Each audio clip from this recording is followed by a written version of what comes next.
All right. Looks like we're here. Okay, everybody. How's everybody doing today? Sorry that all took a little bit longer than I thought, but I've got some time now before I got some more stuff to do. So as I alluded to yesterday, today I'm going to be setting up the Raspberry Pi, which you see right over here, with the touchscreen with Octopi, and getting that hooked up to my 3D printer and hopefully up and running it before the stream overs. Hey, what's up, Ray? How you doing, good sir? It's been busy day. So, but before I get into that Raspberry Pi, I kind of just wanted to give an update. As you can see on the little screen up here, I've got a couple prints here from my venture yesterday. We're trying to get the x-axis a little bit more stable, and I believe we did fairly well. So let me switch over to the zoom camera real quick. So and zoom only there. There we go. Let me get you down a little bit closer here. So let me put this out of the way for just 1 second. So just as a recap, this was some of my prints from in the past, and as you can see from the screen here, that there was some x-axis. This is what you see here with the side of the cube not being perfectly straight. Zoom in on this. Turning the camera so it's focusing. There we go. So you can see along that wall right there where it mitigates in. Yeah, I read a couple of them, Ray. Thanks for the feedback. I'm going to read it more in detail. I've just been kind of, since I got off the stream yesterday, extremely busy with the girls. And we've got a birthday party tonight for one of the uncles that we're going to. So I'm getting ready for that. Doctor's appointments and you know, kid stuff. But I just wanted to take a while to try and get this done today. So you can see also here on this side as well. So right after I got off stream, I think I started it on the stream actually, I printed this cube here. With the exception of a little bit of an elephant foot on the bottom, you can see that the edge is, for lack of a better term, straight there, and also on this side. And then also on the blank faces here, I'll put the old one. So the old one is on the left side of the screen and the new one is on the right side of the screen. I guess you guys, you can't see it in the video so much. A little bit harder to see in the video. There we go. That's a little bit better. So you can see some of the layer consistencies up here on this one have all but disappeared on this side. You can't see it, but there's some layer consistencies down here near the bottom that's also not evident over here. Again, the only problem I really had with this print was the elephant foot kind of look here. I think I might have just been either messing with my Live Z or, you know, I'm not 100% sure what happened there, but I did another print shortly thereafter. But overall, again, looking at the, and I'll look at the blank side here, you can see the wobbliness of this side here. And some of the layer consistencies up there, and then in comparison to the new print. So let me get these straight onto the camera. So, man, my hands are not at all stable today. There we go. And that's about as good as I can get it. But you can see here just these two facing edges. You can see how wobbly that is, and then how straight that line is there. So it looks like my venture into getting the x-axis to be a lot more aligned and straight were fruitful. Tightening that pulley, loosening the Y belt, adding in those top brackets with the bearings, all seem to work very well. So after that calibration cube printed, I printed my first ever benchy. Overall, pretty satisfied with the quality of this benchy. For those of you who don't know what a benchy is a benchmark print for a printer. It is made by a company, but a lot of people use it whenever they're testing new filaments or testing a new printer. So I printed it according to their settings, which I can't remember off the top of my head right now. And let me get nice and focused on there. There we go. So as you can see here, it did a really decent job. I've got a little bit of problems with layers in this area, not a ton. I could probably still play with the x-axis belt or the tension on the x-axis, but overall it is leaps and bounds better than what it was. You can see the overhang here with the bridging did very well. You can see inside of the wheelhouse, the wheel printed very well. I don't know if I can get into I can't get in to see the roof, but there's no stringing or lost layers on the roof. So the bridging did very well across the roof, because this is one of the toughest things for a 3D printer to do, is to print across an unsupported structure, like the inside of this roof here, or the top of this arch, or the top of this arch of the circle of the porthole here. It did very well with showing the detail of the recess, it being so small. It did not do so well on the back side. This is supposed to say #Vinci, and I have had a problem reading it. I don't even think on the camera I'm going to be able to get it so that you can read it. But it's supposed to say #Vinci back there. And I don't see that at all, but this hole right here was very good. Even the flag post with the hole did very well. You could, of course, in a test print like this, it's meant to show off some of the inconsistencies with 3D print, so you can see the stepping that you have going on here. The only thing that I was at all concerned about is on these two corners here. I've got this little, I don't know, this little blob, and it may just be either temperature too high. I think I printed this at 215, and it kind of blobbed up in the corners right there, along with each one of these layers. Kind of has a blob before you hit the next layer down. And then I measured the dimensionality, and as close as I could figure, it is pretty darn close to what the dimensionality is supposed to be with how accurate my calipers are. But overall, you know, I'm happy with the way this first Vinci test printed out. There is a couple little, where were they? A couple little layer issues right here. You guys see a little bit of stringing right there, nothing too bad. But overall, pretty fantastically happy. And then, of course, the bottom's got the CT3D XYZ. That's the website for the company that came up with this model originally. So the back box printed out really nice. The roof printed out really nice. Chimney printed out really nice. Even got the detail on the cap of the chimney. So overall, pretty happy. So, but just wanted to kind of give you an update on how everything went from yesterday's venture. And I think it went pretty fantastic. Obviously a little bit more work to do, but that's what we do in the 3D printing world, is we tinker. So let me jump straight into it. Oh, we need to go, and then, well, there's the Raspberry Pi website. There we go. So I kind of alluded to it a little bit yesterday. I got this in the mail during the stream yesterday. Showed it off a little bit. So I've got an entire Raspberry Pi. Got most of it as a kit, except for the screen. Actually, I'm sorry, no, I didn't get most of it as a kit. The only thing I got in the kit from Canal Kit was I got the Raspberry Pi 3 and the, what should we see right here, the Raspberry Pi 3. And they came with some heat sinks.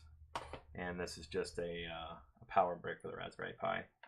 And then I also bought the Raspberry Pi No IR Filter V2, and then a nice long ribbon cable for that, because that's going to be eventually mounted to the bed. And then the last thing that I got was the Raspberry Pi 7-inch touchscreen. And then I printed out a nice set of pieces for a case, which I will link in the description after I'm done with this live stream, to the Thingiverse page for the creator of this. He did a fantastic job. So the first thing I want to do, I just want to jump right into getting the hardware, because I know whenever you boot up the Raspberry Pi, you want to have all the hardware plugged in already. So I'm going to go ahead and build the hardware up right now, and then I'll switch over to the software side of things, where admittedly I lack greatly in. Software has never been my strong suit. I think I mentioned that before, but I've got a little tiny bit of knowledge, just enough to get in trouble. I've done a lot of reading and video watching once I decided I wanted to do this. So I've got a website up that's going to help us hopefully walk through things. I also have a little bit of concern about security for my network, because I know some of it I have to set up some network stuff, so I might have to do that off the stream. So, well, not off stream, but so that it's not visible to the public. So the first thing I'm going to do is I'm going to go ahead and get all the hardware mounted. So let's go ahead and open up. Let me get this camera out of the way here. There we go. I'm going to open up. Let me get it so you guys can see what's going on overhead. There we go. So open up the Raspberry Pi box for the screen. And of course comes with your safety guide, some nice packaging here.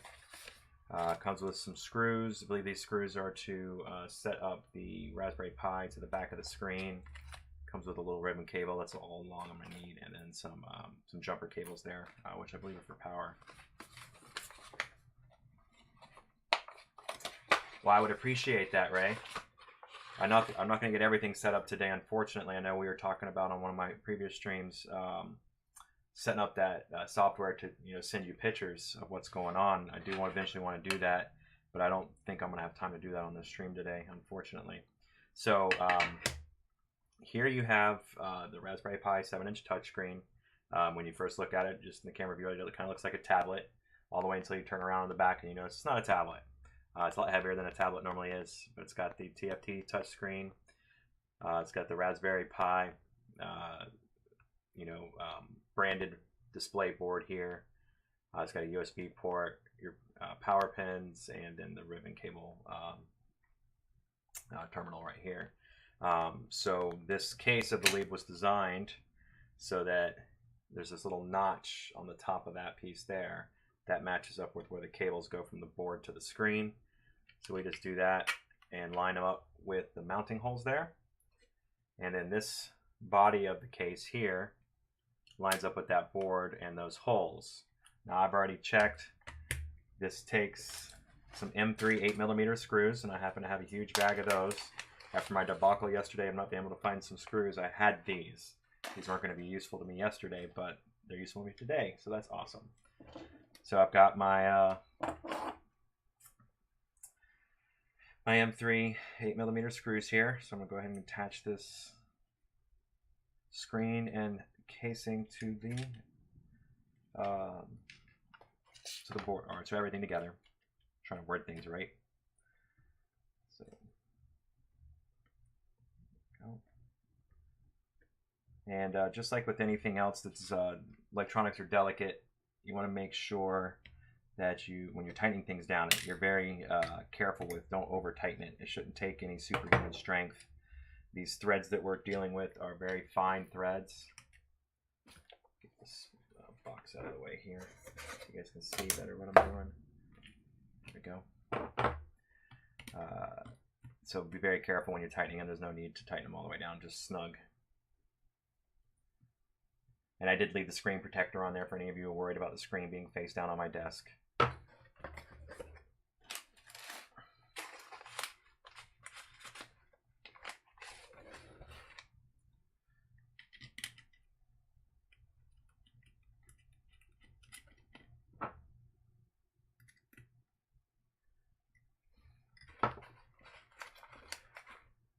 So got those all nice and taken care of.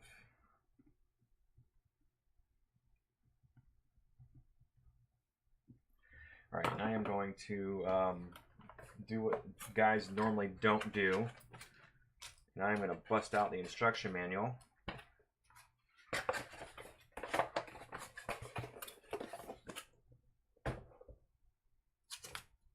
There we go.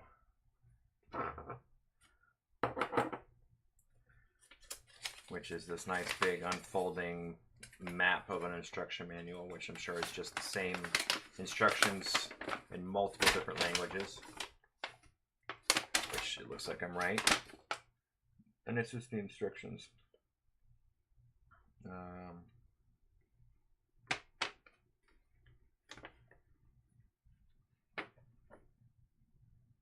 Okay. So no instructions, just safety. So it's not designed to be powered by the USB.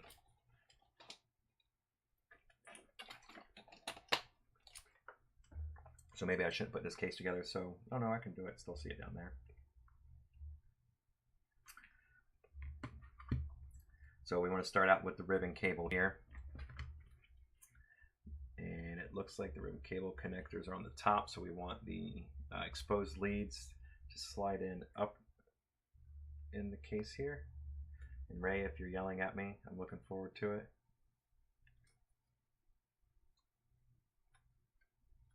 I believe this is just a friction fit if I'm not mistaken. Ray, do you have the any type of screen attached to your Pi?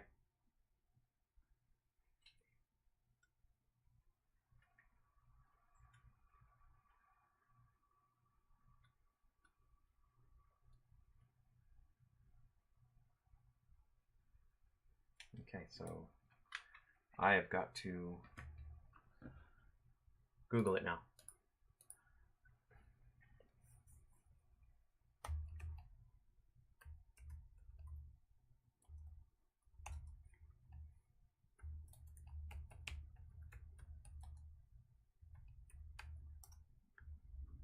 So you start out, so this ribbon cable, when it goes in, because I haven't worked with circuit board hardware in a very long time with this kind of ribbon cable, does it just slide in or do I need to pick a clip up? So why don't you need it anymore?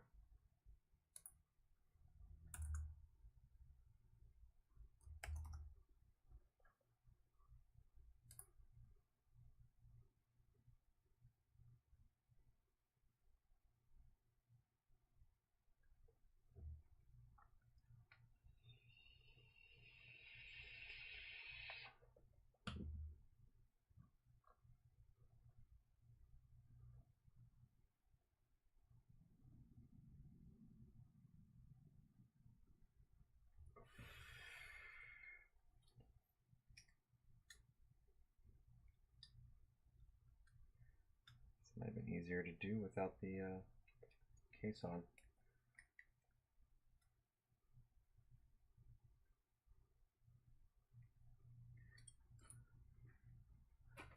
Oh, so you use a computer. My point's kind of to not necessarily need a computer, but I guess, you know, it really depends on what my habits end up being. I'm gonna take the case back apart, so I'm already starting to undo things that I just did.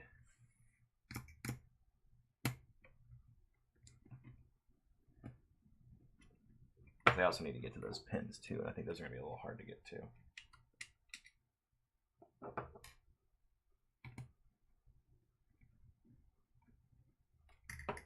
So I pulled up their website.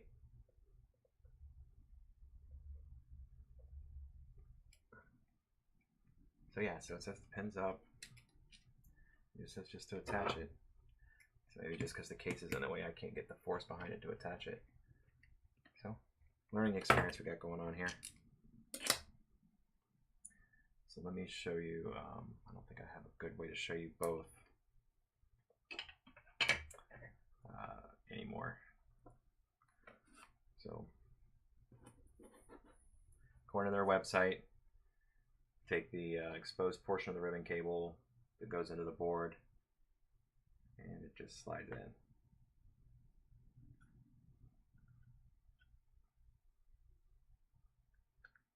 Yep, it just slides in. It's gonna give it a little force.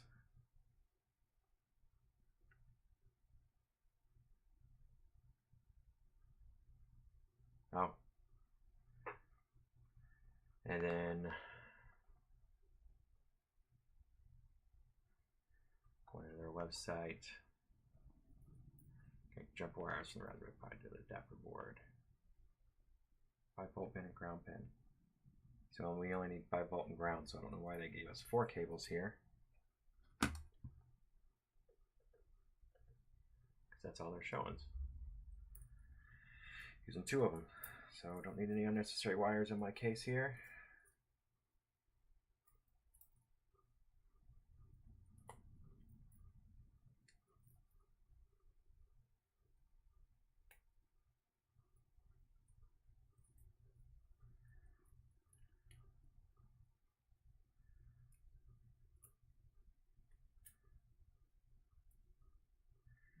use the black and the red wire here.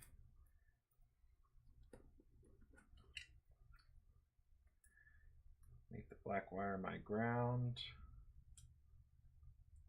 And the red wire my 5-volt.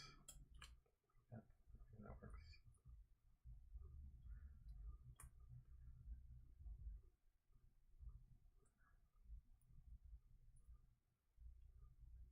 Okay, so it's just here for the screen to get power. That's what I figured. So now I'm going to put my case back together, partly anyway. So I'm going to put that on there. Guess I wouldn't really need to. All right, so next I'm going to open up the Raspberry Pi board. And here's our safety guide and everything else. I'm going to go ahead and remove the heat sinks. I'm not sure why they provide heat sinks, but you know, if they provided it, I'll use them. So, interesting little way to power a board. So there it is. There's the Raspberry Pi. Small little board there with lots of functionality. Ethernet, 4 USB ports, standard power port, HDMI, USB for power as well. You've got your camera pins here, your display pins there, and then your Raspberry Pi expansion pins there for everything you need to pin out. So I want to make sure that I set this up correctly on here. So this is going to go that way, or does it go, it goes this way? So I was even putting that on the wrong way. Okay. So my display cable. Actually, let me think about this. How long have you been using the Raspberry Pi with your printer there, Ray?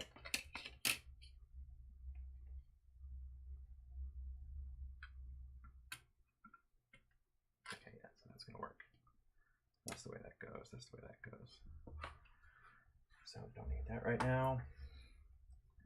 So what I'm going to do is the same way I did it with the on the board for the display. I'm going to take this ribbon cable. Let me make sure I'm doing it right.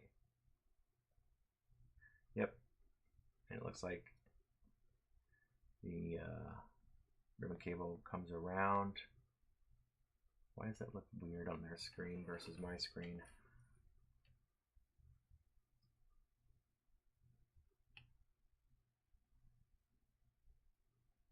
Oh, that's the way it shows it goes. So I'm going to slide it in that way. 4 months. You were saying on the other day that it was really nice to be able to monitor it outside of the room, of course.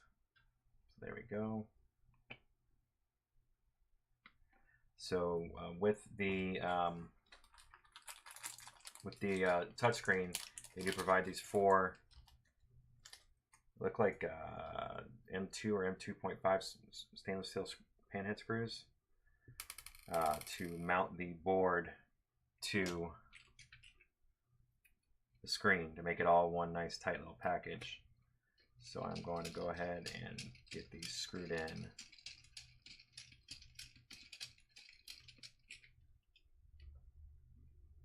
Woohoo, Raspberry Pi upgrade. Yep, that's what I'm trying to do. Don't know if I'll get all the way through it today.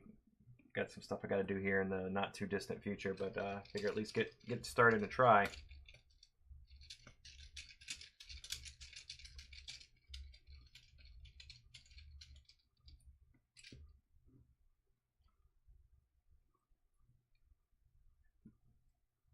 So yet another geek. Do you have a Raspberry Pi Octopi setup as well?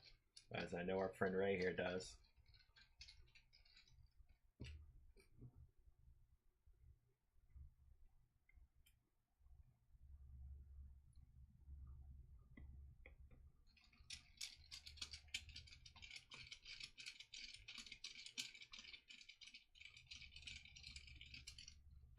go. Beautiful. Well, that works because I only have one printer. So while I'm at it, I'm going to go ahead and apply these little heat sinks.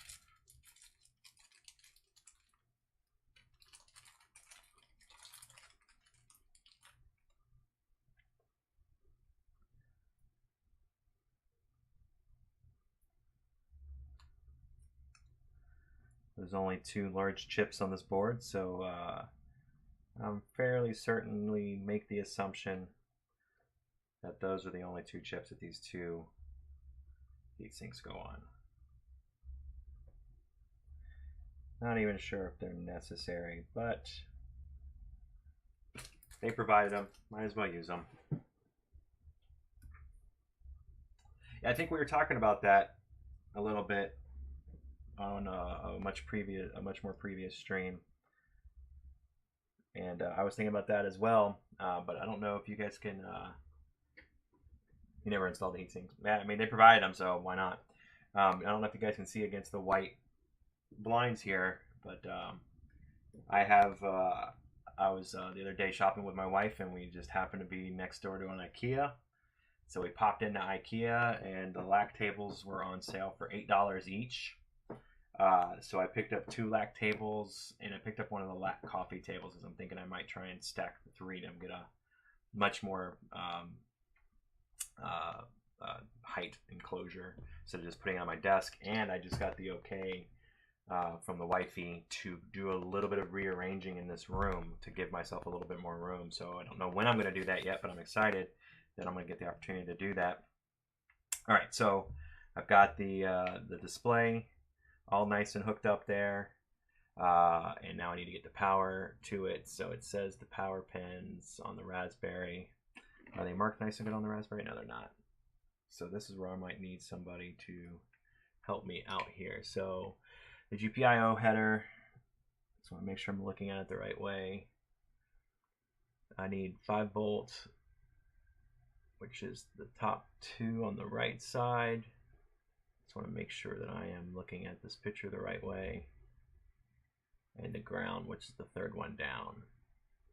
Okay, so yeah, so it's just going to be the way I'm looking at it right now. The top right is my 5 volts. It probably never gets leads before me. I'm sure it doesn't. I don't even know why they provided them.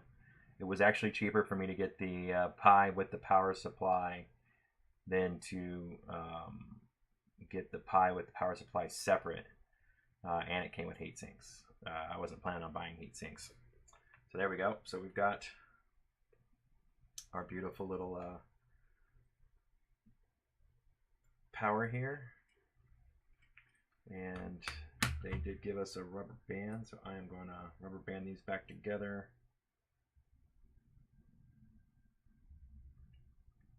I don't want to zip tie any. I'm going to use 2020 aluminum bone back closure.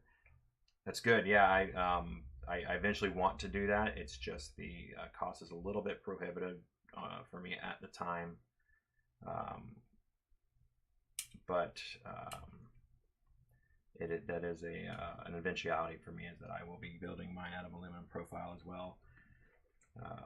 But I've got some other projects in the works, plus the children. I did buy some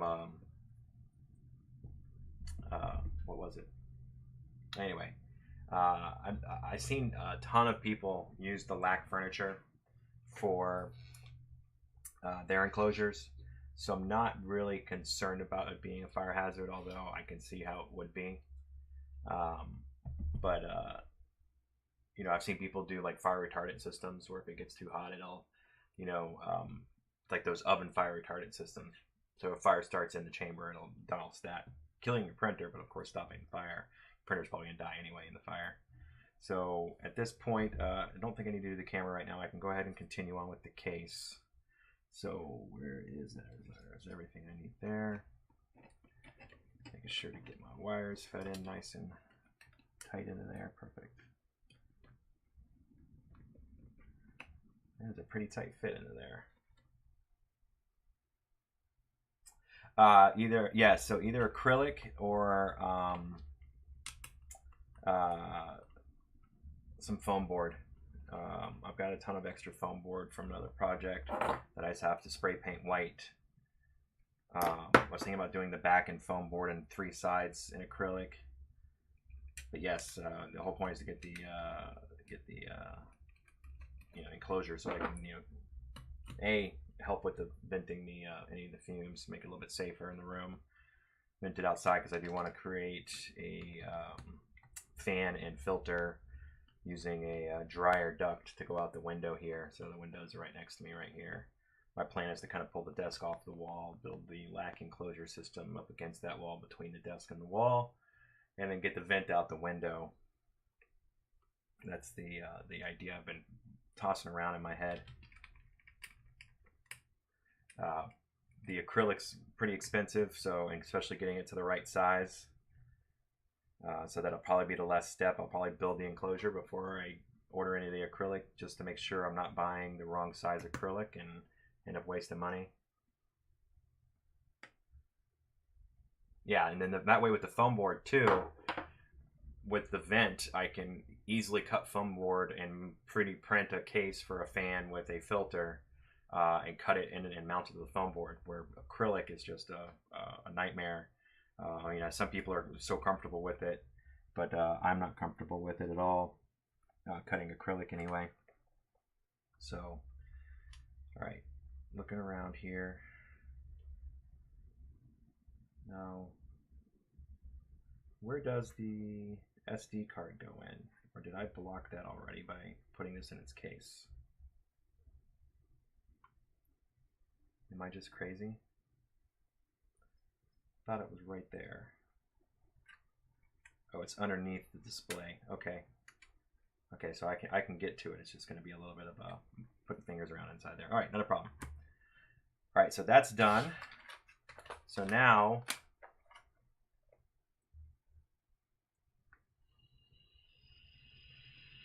so the 316 acrylic wasn't floppy.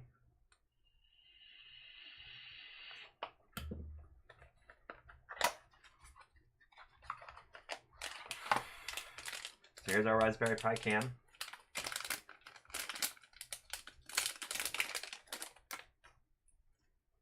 And it comes with this nice tiny little ribbon cable. I'm going to go ahead and use this for right now, just to get things working. I did print up a case for this, but I do not think that I have the correct bolts for it yet. Screws for it yet. I don't think I do. Because those look like M2 screws, and I don't think I have any M2 screws. But so I printed up most of a mount for the bed. Sorry, I'm hiding it underneath the printer here, but this is going to mount onto the bed here. It's going to have a little swivel mount, and then it's going to have this camera case here so that I can set it up on the printer with the camera facing the printer. I just have to finish printing up the pieces. So I'm going to just use case doesn't need any bolts. Yeah, 1/8 is really thin. Case doesn't need any bolts, snaps together. This one does it? It's got the little holes right there like it needs bolts. Well, if I'm going to do that, then those things don't unsnap very easily. Let me go ahead and change out the ribbon cable then. I thought about getting the IR camera that had the IR flood LEDs on the side of it. I decided against it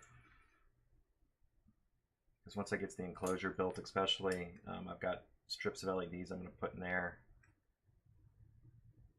Okay, so that's there. That's there.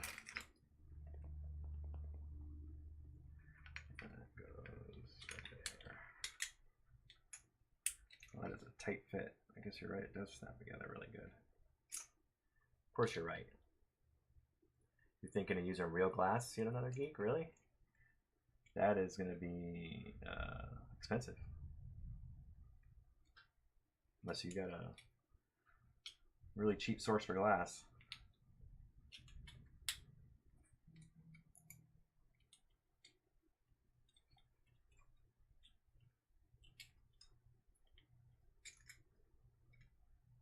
because even yeah.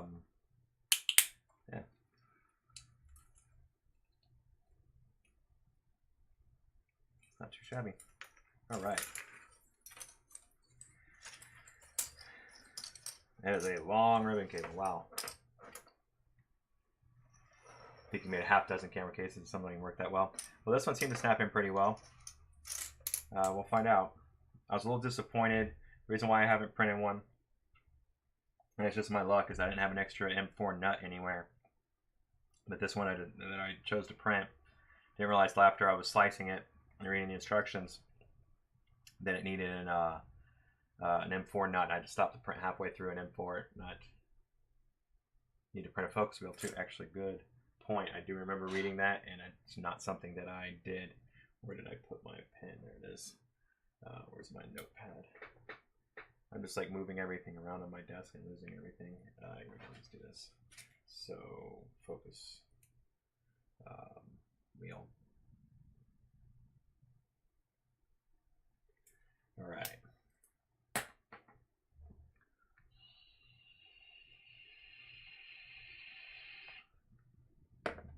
So I'm going to go ahead and put this ribbon cable into its home.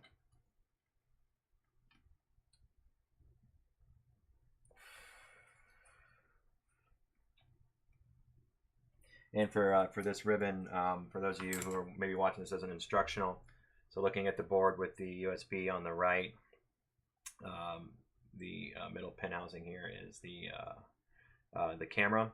And when you're putting the ribbon in, you want the exposed leads of the ribbon cable to the left or towards the HDMI port.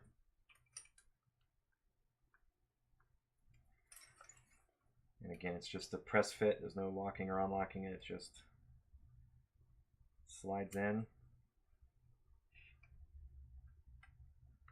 Or is it a press fit? Or is there something in here? Normal glass is a lot cheaper. I think it's probably a bad idea to go without shatterproof glass. You know what? I've never priced out glass before. I'm sorry, there's a little clip here. First use tweezers to focus the camera, then I found focus film thing. Okay. Yeah, because I don't have any tweezers near me, unfortunately. So I might be focusing the camera later on. At least I can get it up and running, hopefully.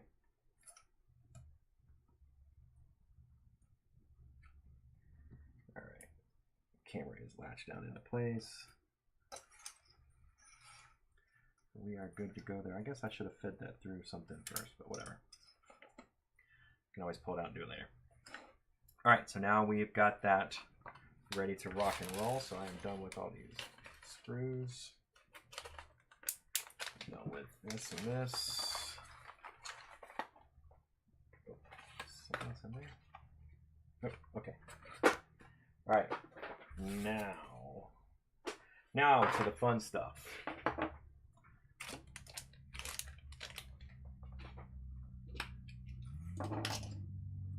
All right, so let me switch to a camera where you can see my screen here. So, screen, oh, wrong screen.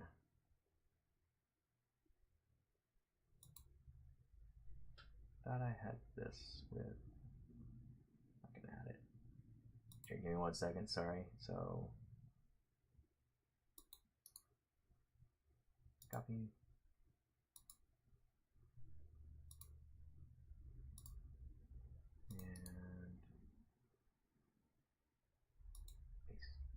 Hey, there I am. All right, so you can see here, so I've got the Octopi side up. I've already downloaded pretty much everything I need, I believe. So I've already downloaded the Octopi. Current version is 0.1.3.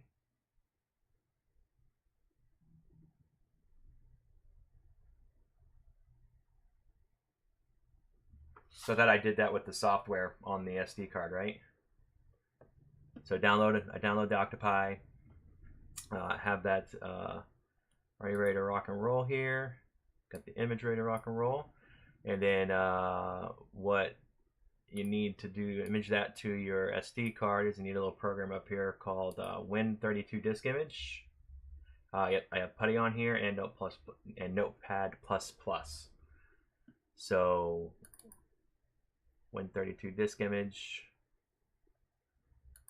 And I need to get to my Octopi folder. There's the image there. And then device is, let me make sure I got the right device here. It is E. Yep, it is E that I want it. All right. And so once I've got that set up, so I've got the 2016 318. So wow, this is an old version, but Octopi Jesse Lite, and it's going to my SD card. I already got my SD card converter on this laptop right here. So I'm using a, what is it? It's a 16 or a 32? 32.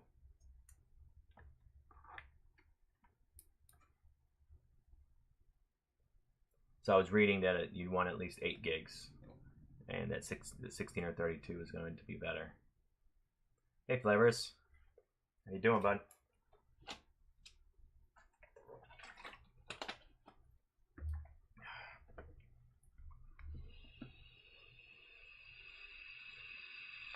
All right, so I'm gonna guess that I can go ahead and just click right, and I'm sure I want to continue. Yes. You have 16. I figured there's never too much. Yeah, never too much. Yeah, 16. You know, and I might eventually, if I need this card for something else, I might re-image a smaller card. I didn't have any extra floating around, and this popped up on one of my suggested on that, you know, that big shopping site that starts with an A, and it wasn't too expensive, so went and grabbed it. Yeah, so you missed the beginning of the stream, Flavors. I printed out a new XYZ cube that I'd shown off what the errors were, and I don't know if you can rewind or not, but it looks a lot straighter. I had a little bit of elephant footing on the bottom. I think I was just extruding too high of a temperature. I'm extruding PLA at 215, and I think that's a little too high. It's been working for me so far, but I think it might have been a little too much. But the corners, the edges, were straight in comparison to the old ones.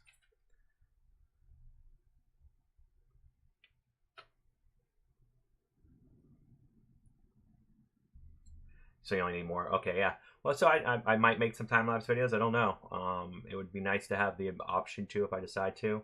But Flavors, I also printed out a Benchy. And Benchy looks pretty darn spiffy to me. So, but if you want to rewind or watch the video after this is done, because I'm not going to be streaming for a ton longer, maybe another hour, hour and a half.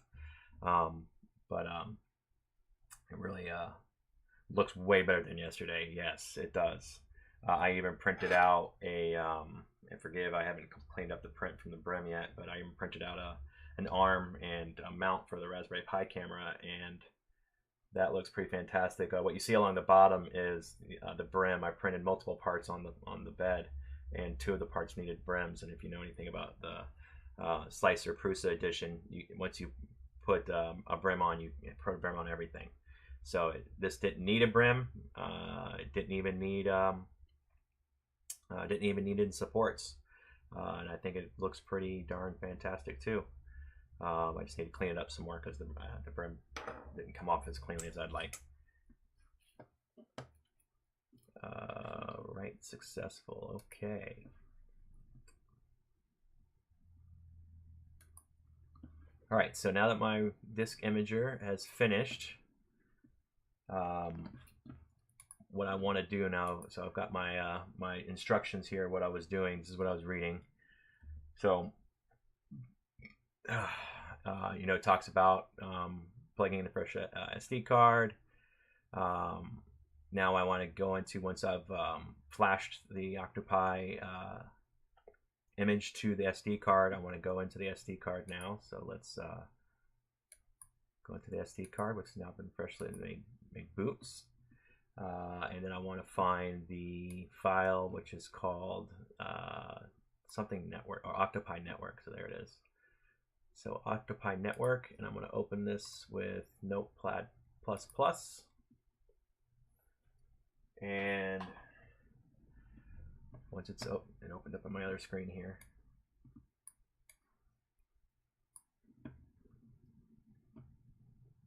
And then once I find, so what I need to find is I need to find what my network type is, which I am WPA2, I believe. And I need to remove the hashes as well. Yep, so WPA2. So I want to remove all my hashes before this.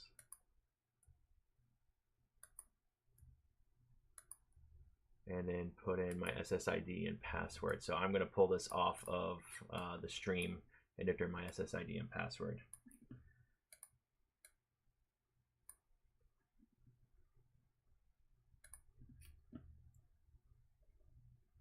Give me 1 sec, make sure I'm typing it in right.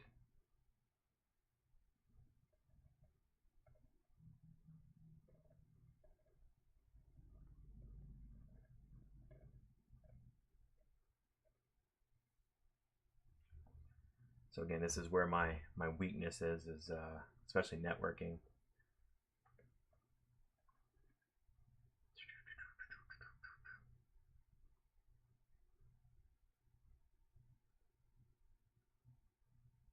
So you're going to build a birdhouse with a Pi 0 and camera. You got a lot of interesting birds.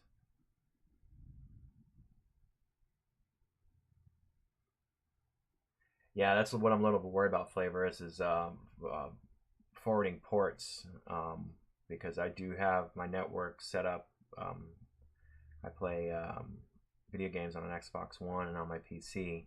And I already have a bunch of ports forwarded to the Xbox and a bunch of ports forwarded to the PC to get the games to, you know, be as fast as possible. And I'm really worried that some of those ports might be needed here. Why am I not finding what I want? Okay.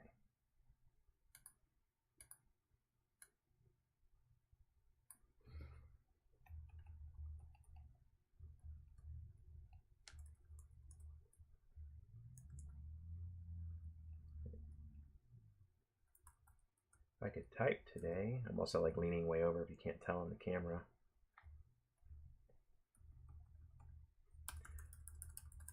All right, so almost done with that.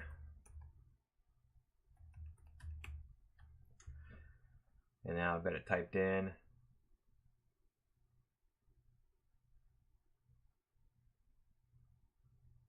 Is when you're streaming on my website, but when I stream on my website, I cannot use the camera from OctoPrint. Wonder why. Yes. Now save. Is that the correct place to save? Nope.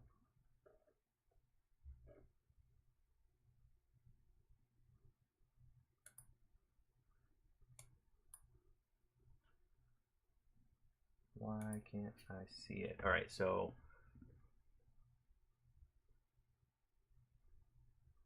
the problem I'm having right now is that Notepad++ just told me that Notepad++, Notepad++ just told me that it can't save the file because it's protected. And when I told it to open it in administrator mode, now I can't find the SD card. Let me close it back down real quick.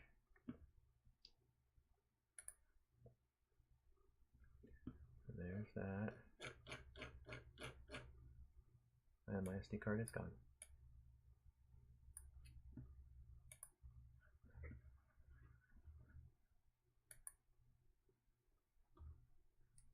Let me try something here. I'm going to eject the card and put it back in.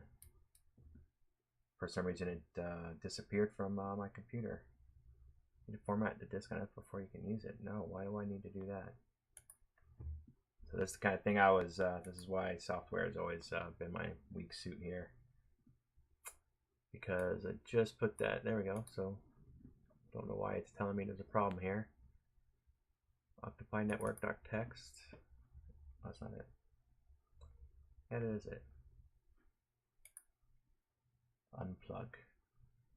Yeah, that's always my answer to any problem with computers. It's like unplug it and plug it back in. I'm going to run Notepad++ as an administrator. There we go. And I'm going to open up my Octopi network.txt.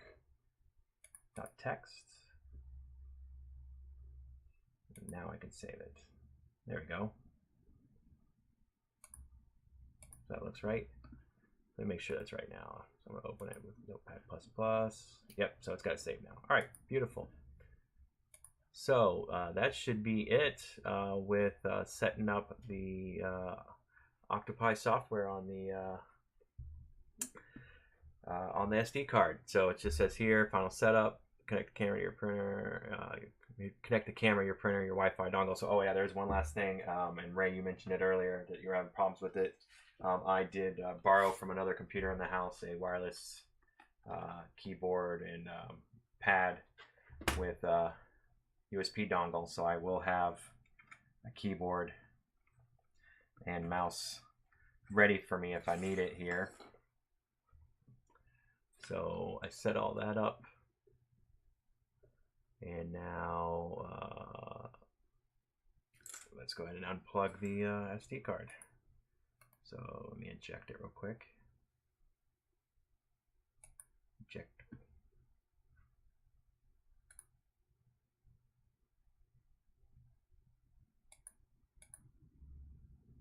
I'm talking about like right now.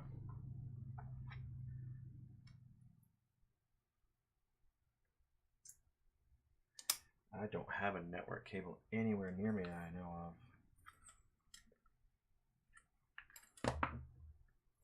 This isn't going to be easy.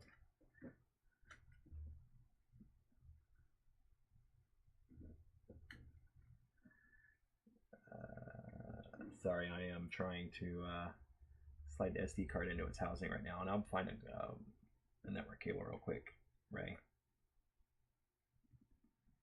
I'm sure I've got one somewhere available. I'm gonna have to dig for it. There we go.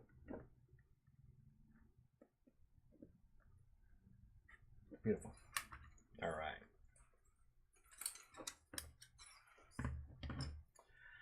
All right.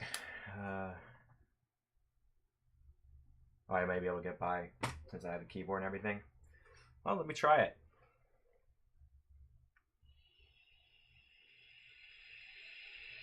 So I guess I need power now.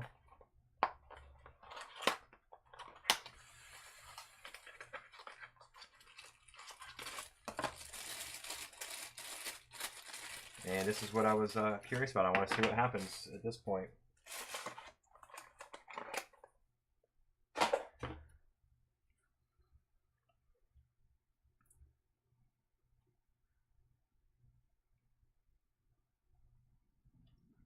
All right, let me give this bad boy some power. Let me get away from the screen here. Overhead face. There we go. Get it so you guys can see what's going on here. Need some power.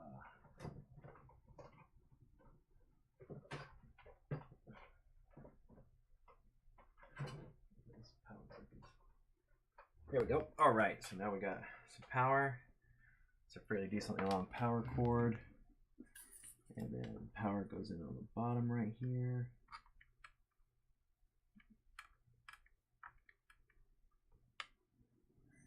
And I'm always happy when I plug something in, it doesn't burn up. So that's what I'm hoping for right now. There we go. So we got our, there you go. You can see the red light going right there. Green light is going, so that means it's reading. And we've got a live computer in front of us now. I don't like the way this power cord is going, so I might have to do something to fix that here in the near future.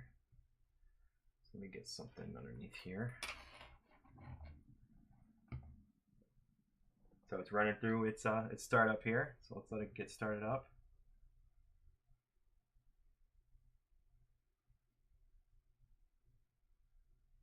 Thanks, Flavors. I will try and be very careful with it. Yeah, luckily I got the backup short one. I'd rather not ruin that long one.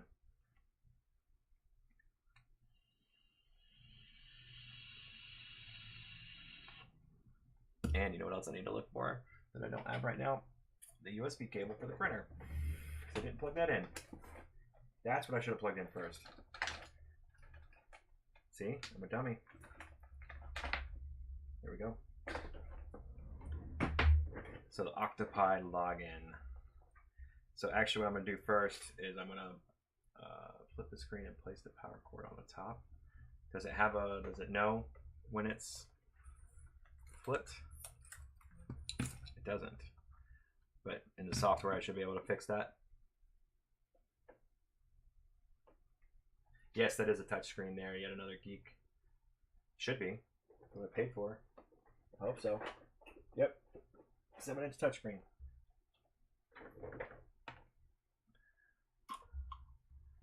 So I didn't follow the instructions 100%. So I am going to unplug her first. Unplug her now. Plug the printer in.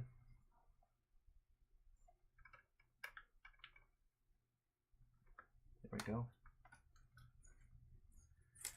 And then plug her back in.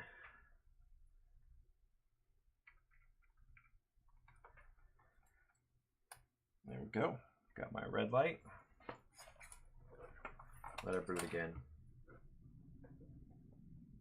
I should have shut down first. Oh, I'm sorry. It said log in. I didn't think I was anywhere where I needed to shut down all the way. I apologize.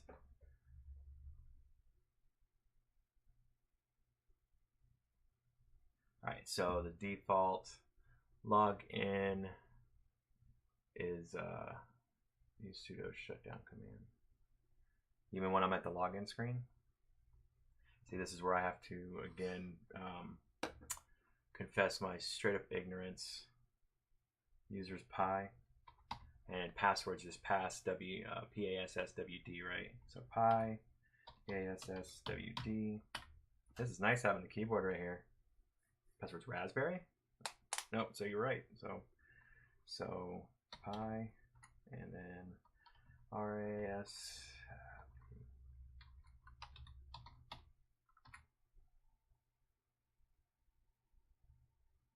I probably typed something wrong. Give me 1 second.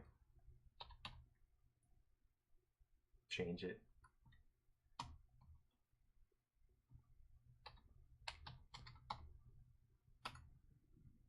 There we go. All right, so now I am to my prompt screen. All right, so first thing to do is change password with password. Don't forget it. Then run sudo raspberry config. So let me get my keyboard off the screen here for a second.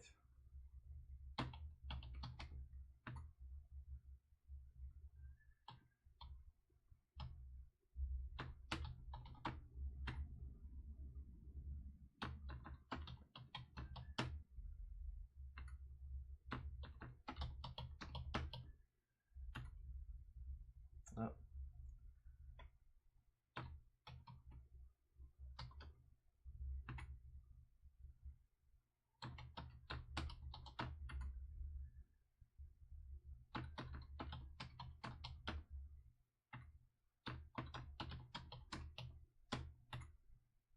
All right, password has been updated successfully.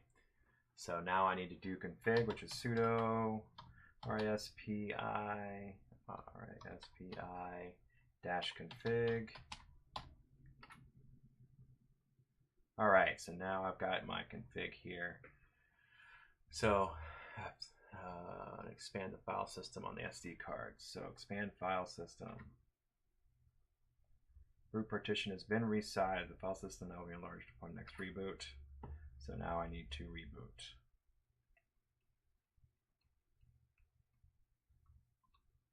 So finish. I sure like to reboot now. Yes. But thank you for reminding me, another geek. I appreciate it. Yeah, I probably would have forgotten to change the password too, especially going on a planning to put this on a network and eventually over the internet on the network.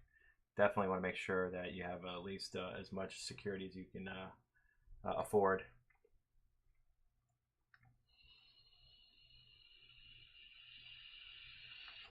Oh, okay, give me 1 sec. All right, so get there. All right. So check to see if the internet is working with sudo apt-get update. So sudo apt-get update.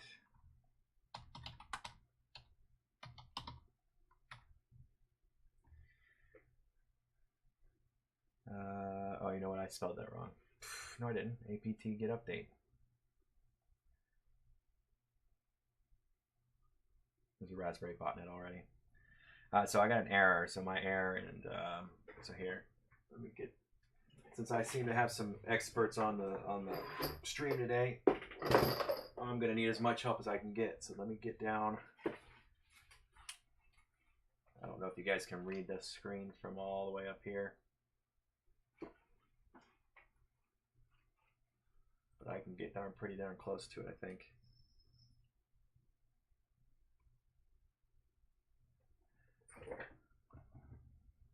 So it looks like I probably didn't set up the network correctly, because it's giving me, as soon as I do the sudo apt-get update, it's error, HTTP blah blah blah. Okay, so it means my internet's not on. Okay, so that means I probably did something wrong with setting up the network. So, but I'm gonna go with what Ray was telling me. Tell it I have the camera. So it means I need to do the config again. Sudo raspi config and enable camera. Gonna enable it. And then is there any way for me to set up the network right here on the config? So change user password, boot options, choose whether to boot in directory environment, desktop environment. So this is something that I would like to know as well. The desktop environment, is that something that I want to boot straight into? Since I have you guys on here, there's no use in me looking it up. You'll probably tell me before I get a chance to finish looking it up. Reboot.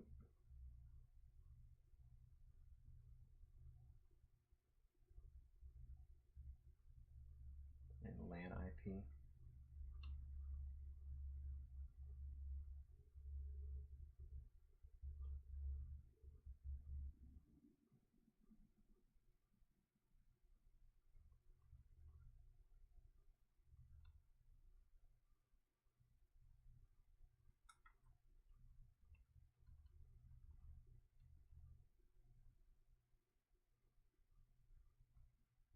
Need to figure out if the pi.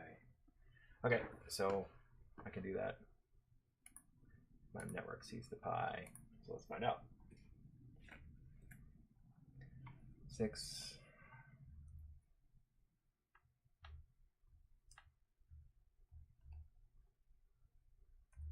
Logging into my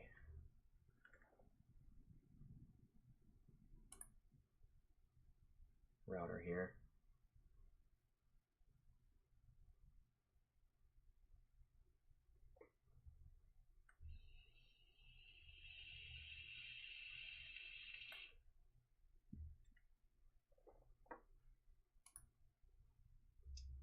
When my router GUI is slow.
scan Win64. Right.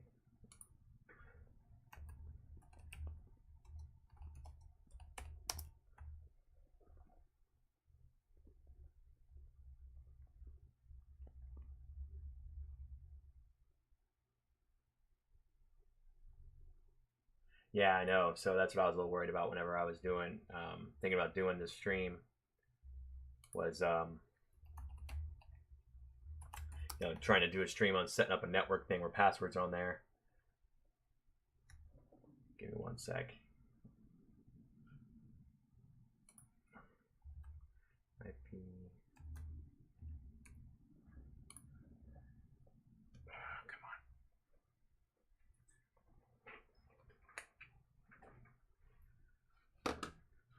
I'm in the,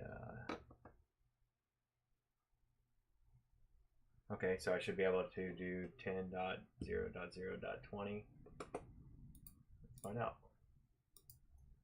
10.0.0.20.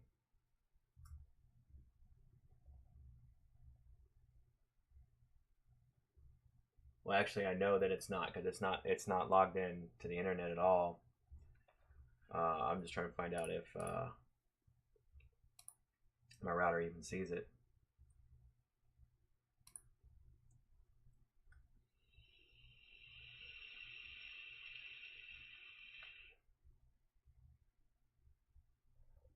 Yeah, I know. So yeah, well, it didn't find anything over there. And now this other laptop is telling me that I don't have an internet connection.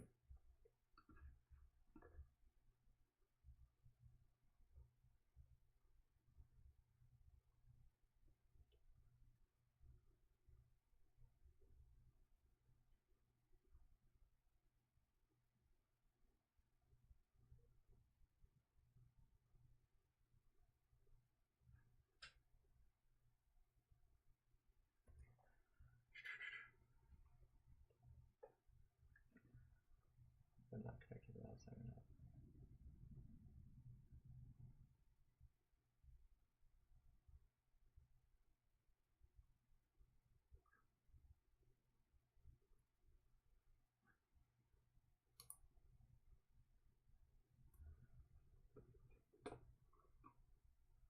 Oops, what is going on?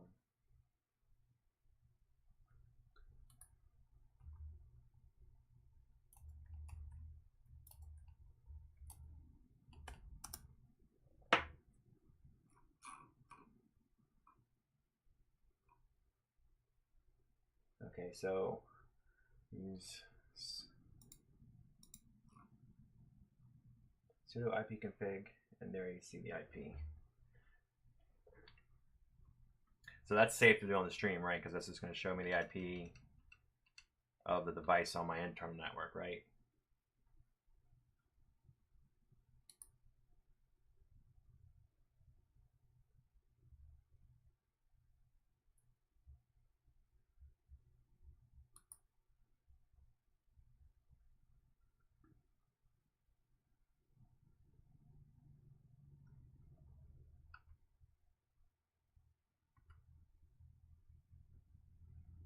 I'm just going to reboot it after I told it the camera was there.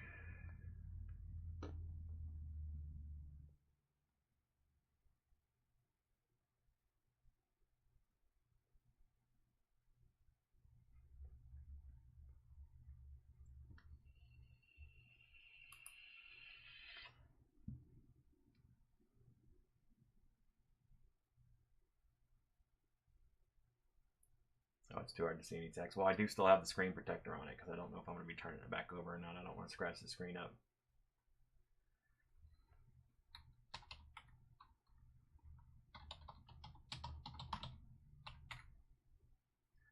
Okay.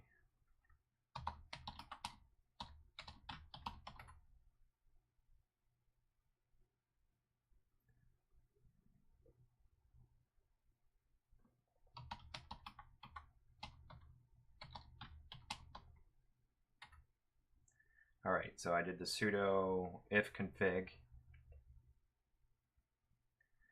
and there There it is. So I think I do have an IP address, an internal IP address.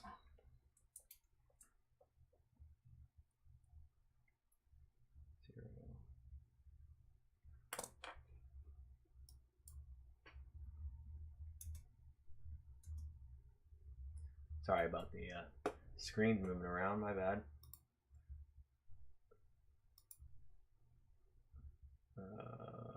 Where is it? There it is. Actually, I want overhead and base.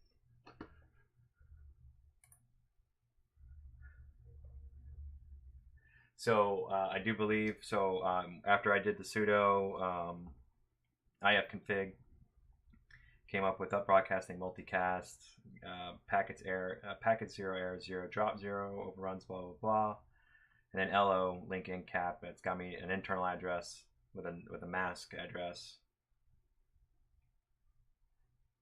Yeah, so int address, inet address. So I do have that address. It did give me one of those. So that's the internal address at WAN LAN at WAN 0. Oh no, there it is. Okay, so WAN 0, not the low. Gotcha. So I have that as well. 164.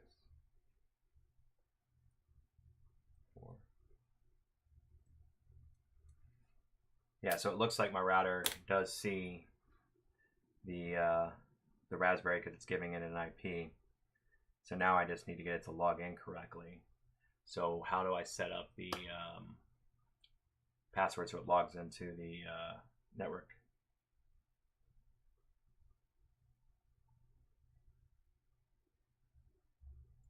Yeah, so WLAN 0 is this one right here.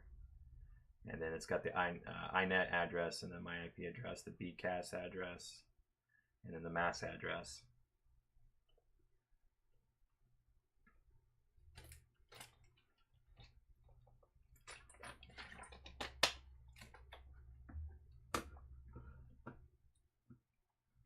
All right, so type that into my browser. Okay. I'm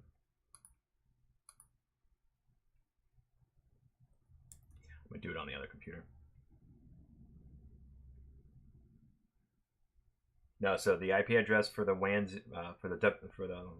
WLAN 0 is not a 10.0. anything. It looks more like what an internal address would be for a router.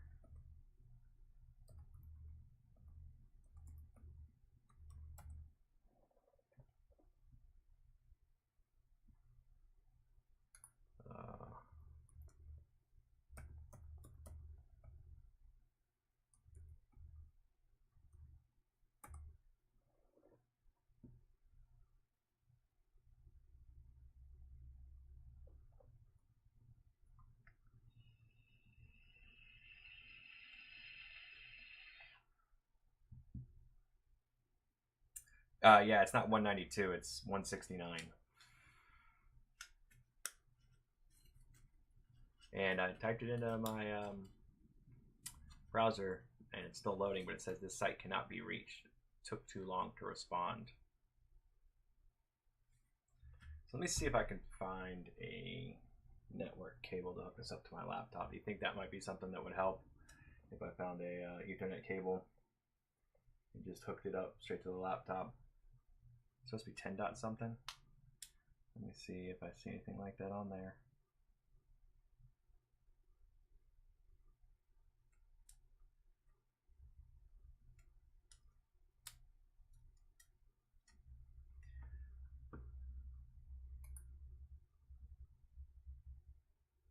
I'm not entering the correct address. So even though the Raspberry Pi doesn't have the right password to access my network, I should still be able to access the Raspberry Pi, because I believe I didn't set up the correct, either the correct SSID or the correct network password when I wrote to the Octopi the Octopi network.txt. When I edited the Octopi network.txt before ejecting the SD card from the computer, I don't believe that I entered the right SSD and password. I'm not 100% sure if I did or not.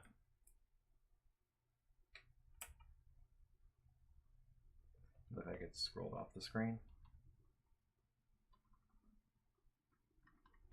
Can I scroll up? No, I can't. Sorry, I'm trying to scroll here.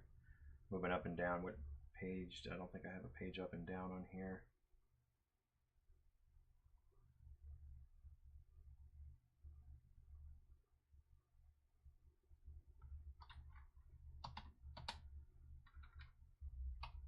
Oh, so this is just like old DOS stuff with the more and everything.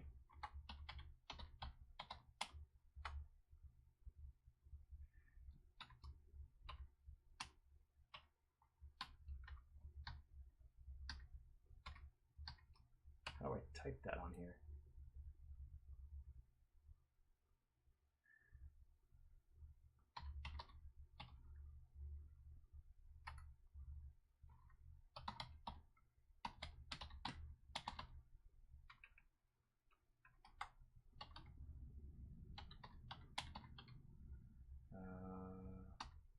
Nope.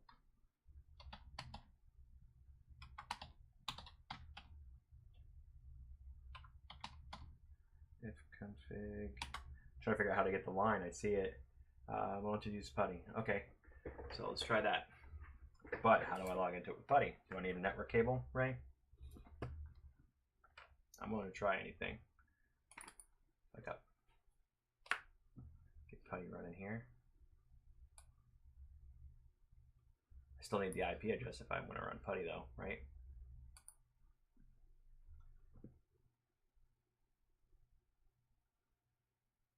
Yeah, exactly.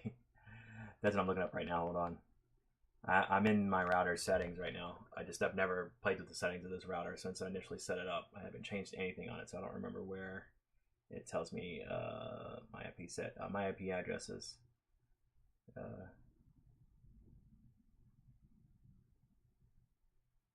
Okay, yeah, so I still need a working network connection. So I guess I need to eject the SD card and make sure that I put in the correct networking information.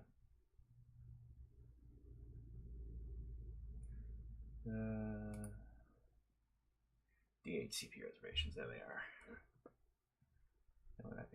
Yeah, that's what I was working on. I actually downloaded it. So let me run it real quick. Thanks for all the help. Appreciate it. So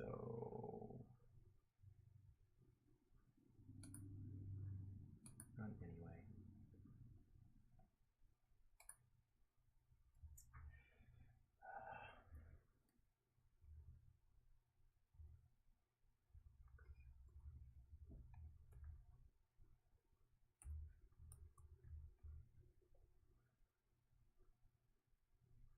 Yeah, so I'm not showing the monitor right now, so I do appreciate that. Heads up.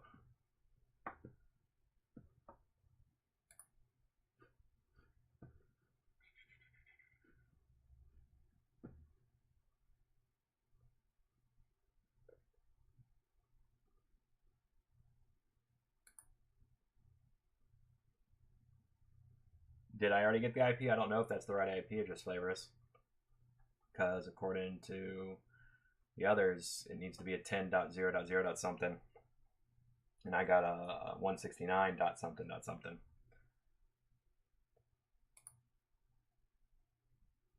Yeah, I got some weird one that I don't believe is the correct one. So where did IP scan go to? Just installed it.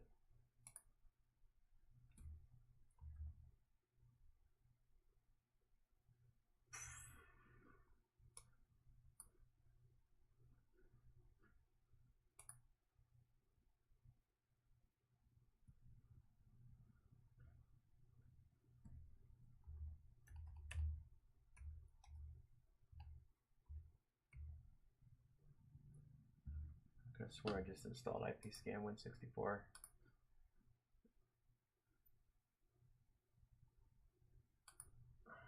What's going on?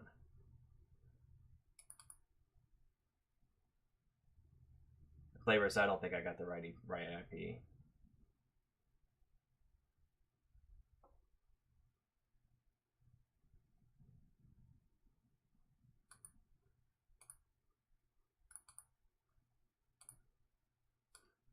Interesting. It's telling me that I can't run the installer for IPScan Win64. That's a Class B network. Oh, you guys are talking way above my head now. What router do I have? It is a provided router by CenturyLink. I have CenturyLink, and they provided it's a Technicolor C2000T. So I didn't know Technicolor made modem router combinations.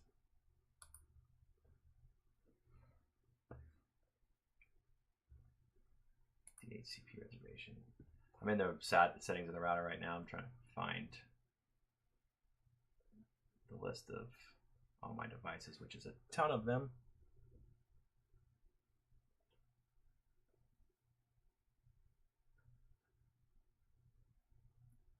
And I need connected devices.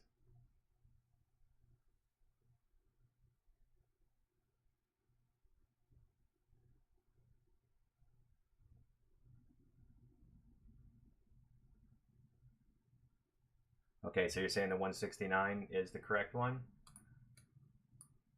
So if I put that into PuTTY,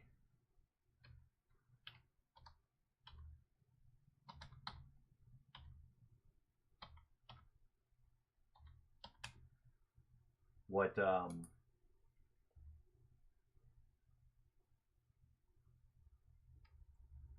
can't I type numbers?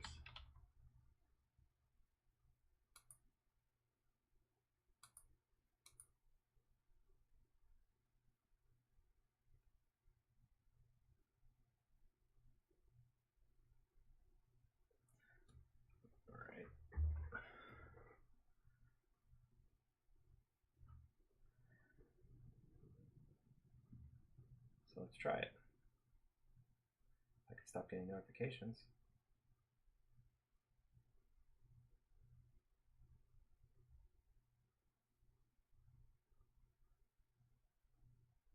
Go away.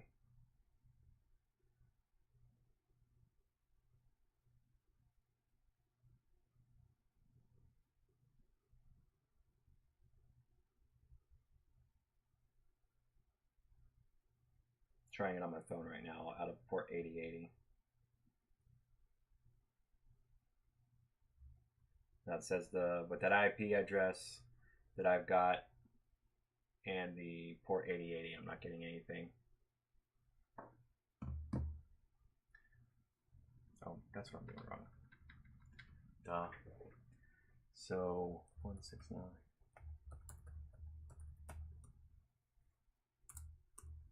I think you're gonna need to forward that 8080 IP.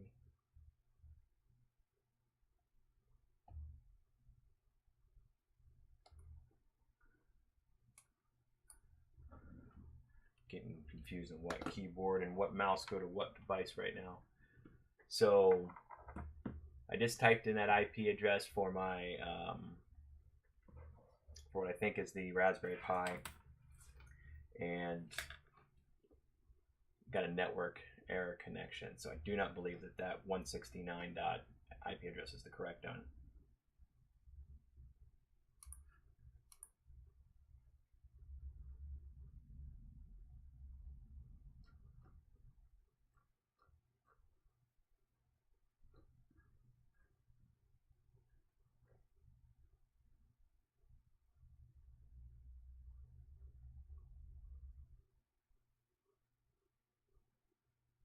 Yeah, so I just tried PuTTY to do that, and it gave me the error. So, and it would be it would start with a 10. Okay. If I could figure out how to do the line, I could do the if config more. It's kind of irritating that I can't do that.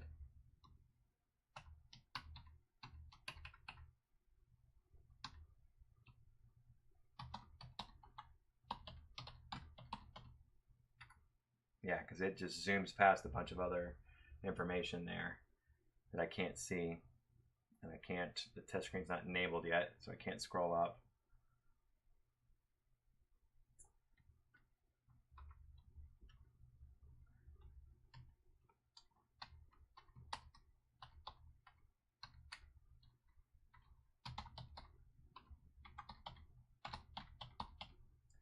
So I knew this was going to be my problem, was the networking side of this.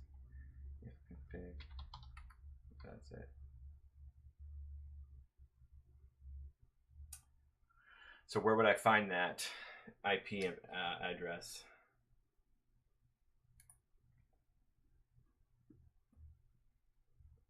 Go back to the instructions here.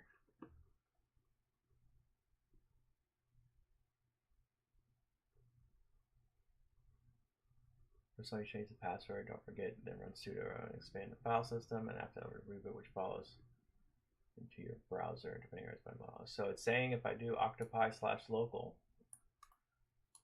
it should give me access to it.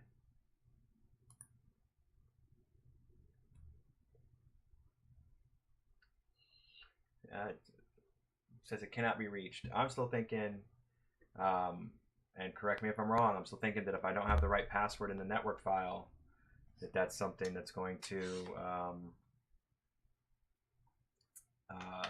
make it so it's not connecting to the network and I'm not going to be able to access it. Again, I am so weak on my networking skills, it's not even funny. I'm lucky to have some people on here to help me right now, but I am struggling with it. So I did download it, Ray, and it tells me I can't install it on this computer. I can try it on the other computer. Give me 1 second. Yeah, I downloaded it, ran it, and then Windows 10 pops up saying that you cannot, smart screen, blah, blah, blah, blah, that stuff and junk. Let me close some stuff down, hold on a second.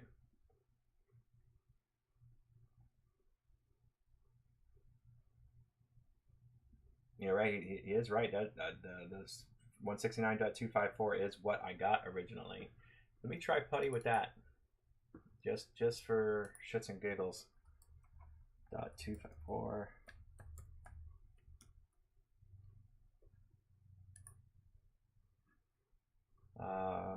If I could type right. I'm not typing right.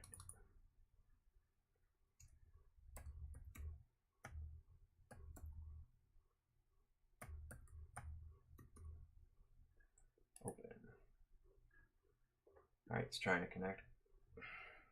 Looks the same though.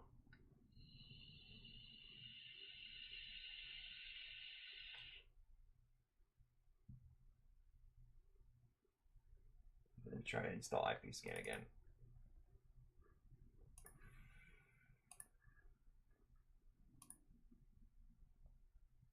It will not work.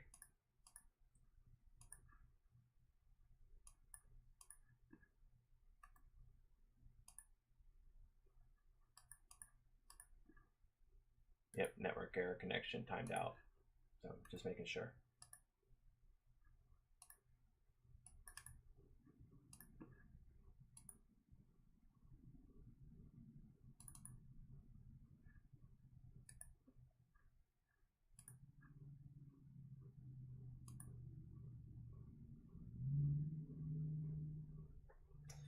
All right, so let me get on my other PC here. The laptop I'm trying to do all this networking stuff on is my older laptop, and it is always giving me a heck of a deal of problems.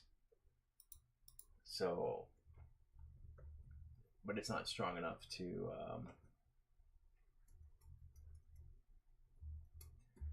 run a stream. So I got my better laptop running the stream.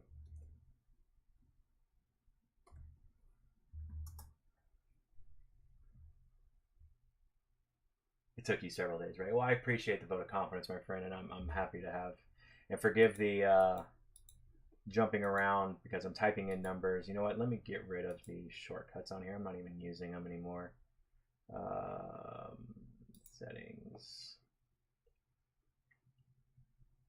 hotkeys, clear, clear, clear. So I'm sure you guys are not enjoying the screen dancing around like sugar plum fairies in your head.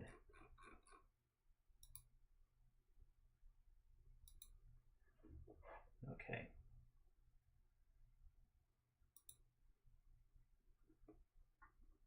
Let's do a right face. Okay, so I am going to download IP scan Win64 over here.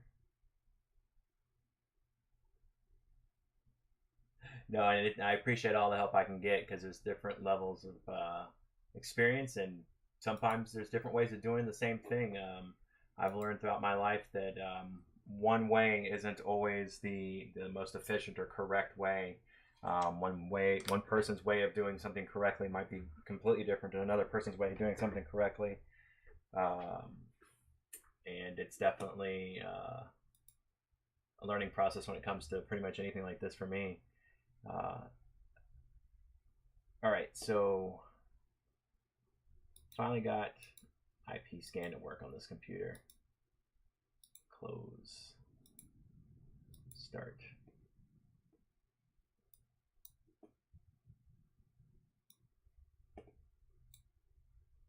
Is it having problems? Was it having problems focusing on? Sorry, I don't know if that's because I'm doing something on here. It's jumping focus like left and right. Let me pull further back for you guys.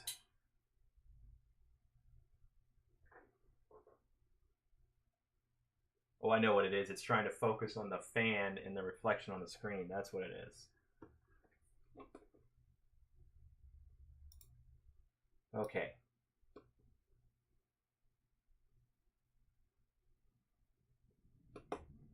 That's good, because that's how I'd probably be doing right now if I wasn't streaming this and having help from you guys. So I just ran an IP scan. So let me see. Will it say Raspberry Pi? Or we'll just say like unknown.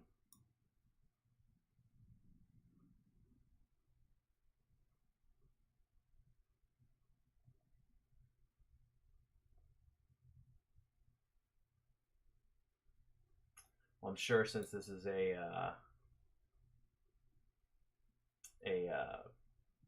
provider provided router, that it's not the best. It is WPA2. I do know that. WPA2 AES. So I do know that.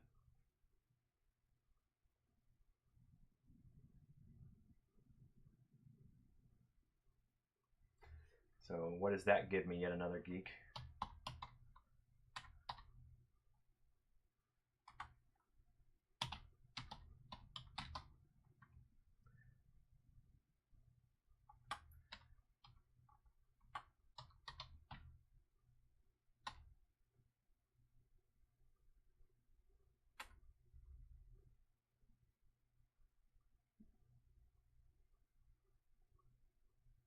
Okay. Well, I ran it, so now I guess I got to rerun my scan over here.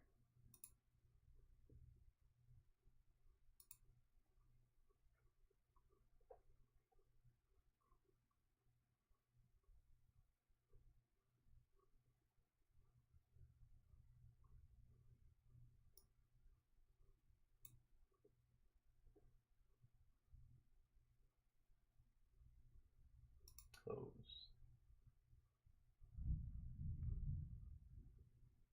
Okay.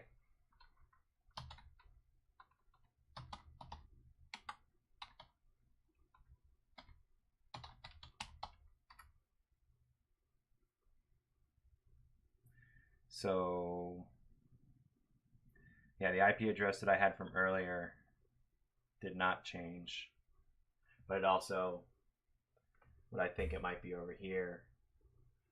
So so Ray, I've got IP range, or IP scanner, IP range angry IP scanner running over here on my regular computer, and I recognize most of it. So that's that computer, this computer, that's the Xbox, printer, computer, hub,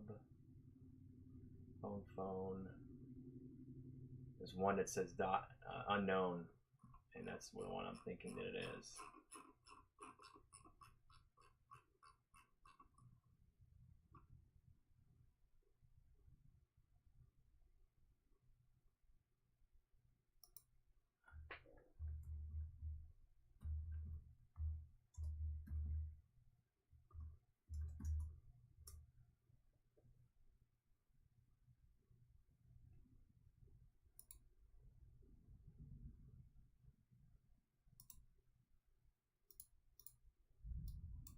I don't think that's it either.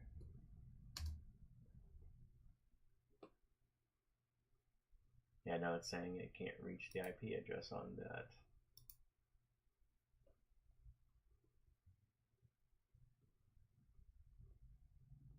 All right, cool, thanks.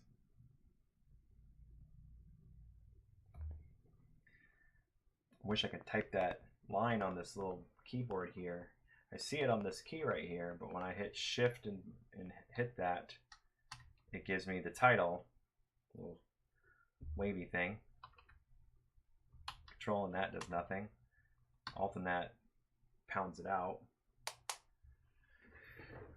Thinking maybe I just need to eject the SD card and put it back into the laptop and figure out and make sure I typed in the right information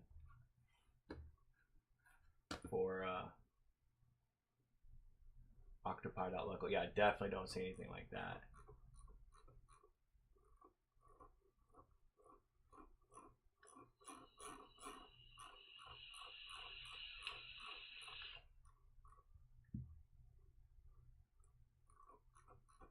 Do I need to change anything in the IP range scanner, like the IP range?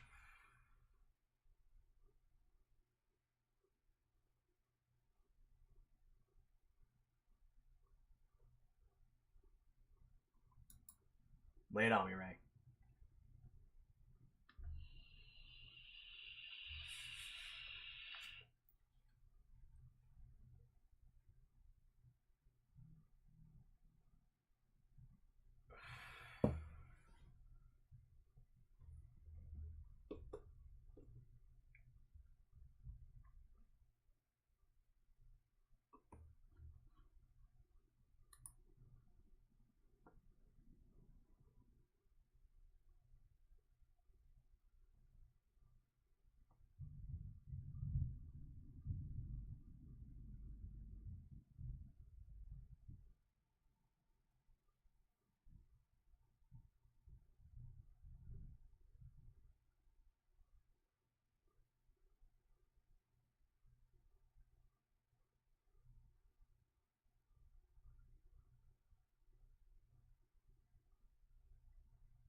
Okay, so yeah, so I'm gonna need an Ethernet cable, and what's the classes that the IP that software scanners show? So the IP range is 192.168.0.0 all the way up to .255. So that's my internal IP range, which is what I'm used to seeing for an internal. The only problem is that I don't want to hook a Ethernet cable up to the laptop that I've got IP range scanner working on, because that's my streaming laptop. And the laptop that I have that I can disconnect from the internet doesn't want to install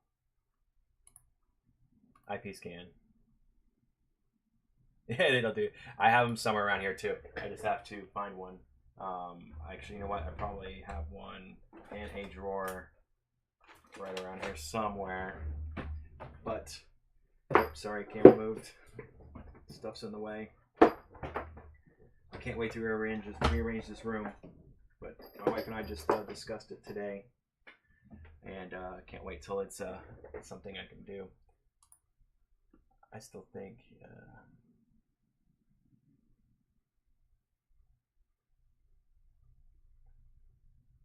what class IP do I have? Oh, I'm nowhere close to my router, by the way. Nowhere close to it. The router is all the way over there.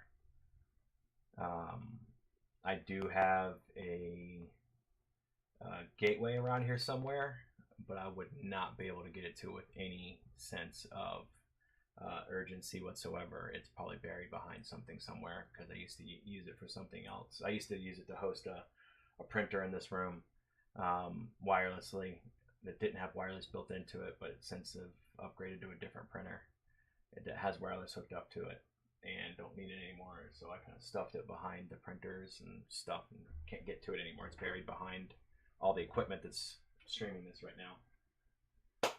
So that's fun. You know what I'm gonna do? What was that command to shut down again? Is it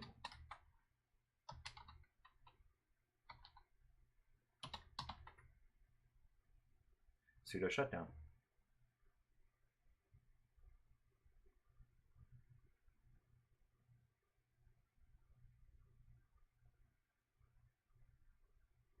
Oh, takes a minute for it to shut down.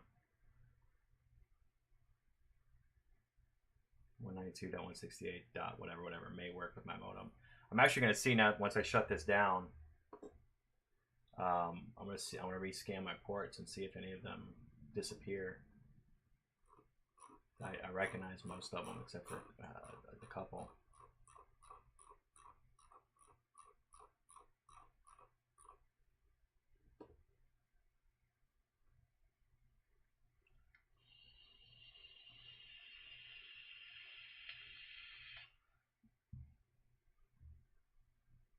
It takes 15 seconds. I think it's been longer than 15 seconds.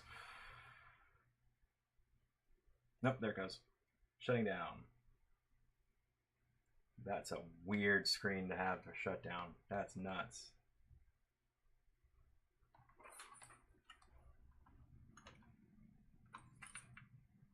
So I'm going to assume that's shut all the way down. So let me...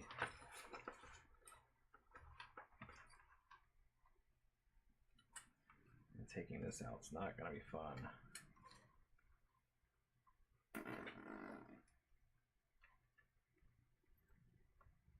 There we go. Got it. Ahem. What's the ahem about? Yes, that's a Raspberry Pi 3. Model B.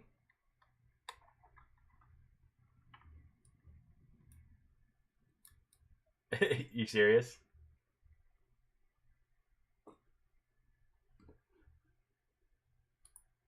I'm thinking I might have to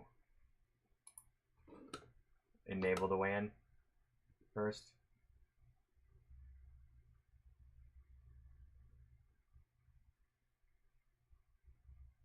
Let me just double check, make sure I've got my network programmed here correctly.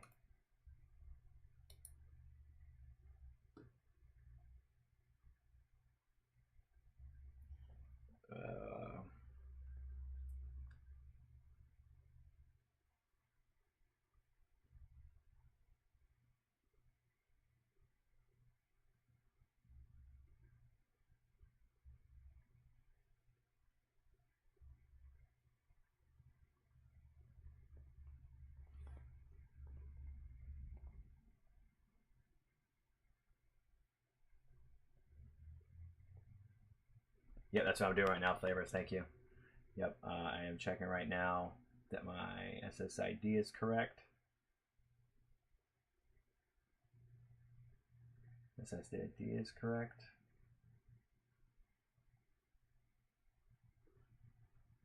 And the password is correct.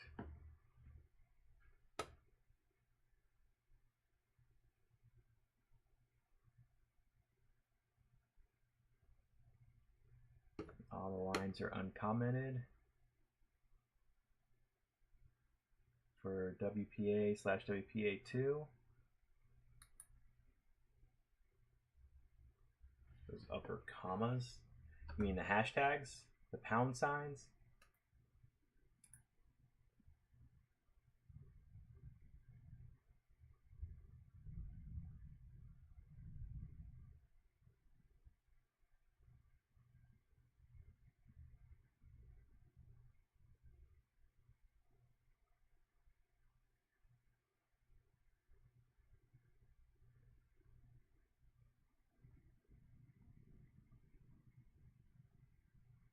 it's a problem with keyboard. Oh, okay, yeah. So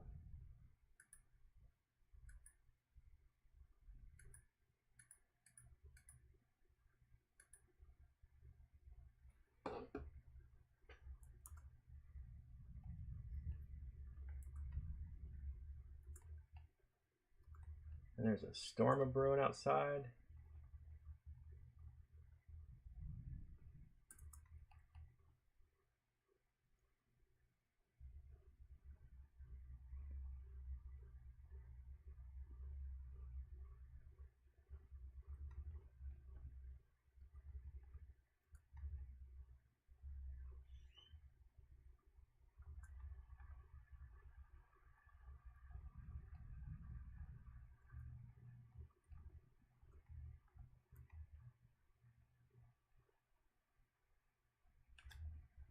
It is a US keyboard. It's actually a Canadian keyboard. It's really funny. This laptop's a Canadian laptop.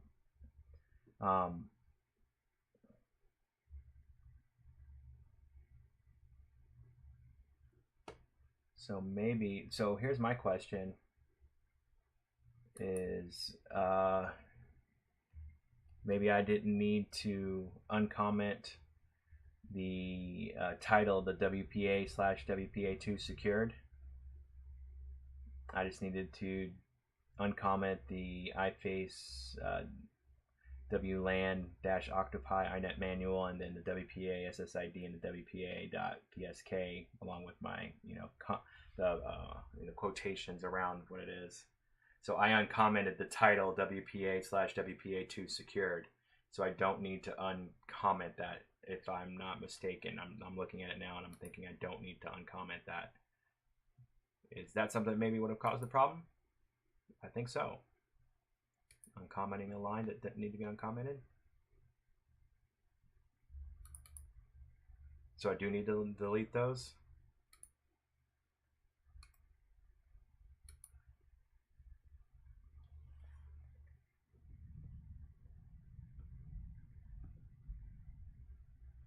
Yeah, if you wouldn't mind, Ray, I mean,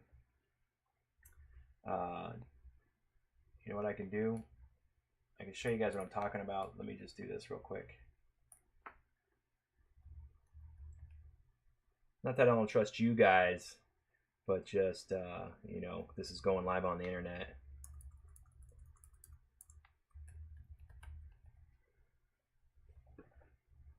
So I'm going to pull up Notepad++ there, give you guys a look at it. I did delete my SSID and password, so, oh, wrong one. And that didn't show anything good, so good. Monitor only.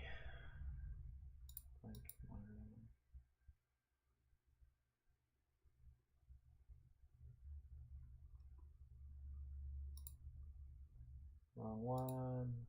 All right, so whatever. So here. All right, so this is my Octopi network text.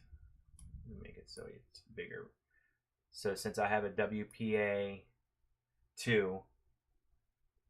network, I need to uncomment these three lines right here. So line 14, 15, and 16.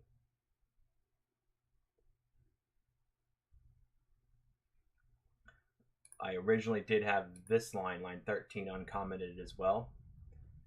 And I think that might be my problem, is that that's not giving the operating system any commands, but it is a line, so it's seeing it and probably running an error right there. And then it's something where, why isn't this camera working? Yes, it does have WPA2, I do know that. WPA2-AES, I did check on that before I started the stream. I wanted to make sure that I had at least that information because I knew I was going to need that.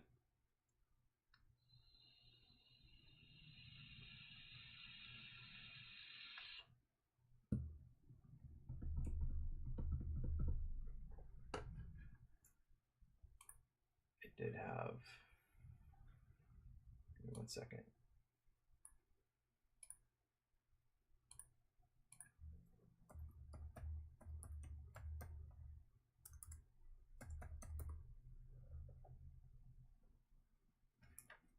double check. Let me grab.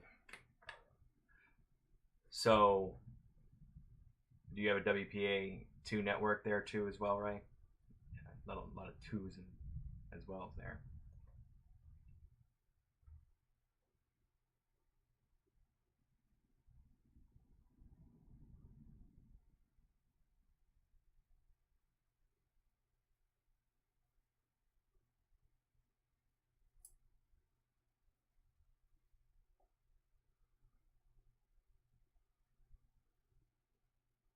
Okay, so that is commented out.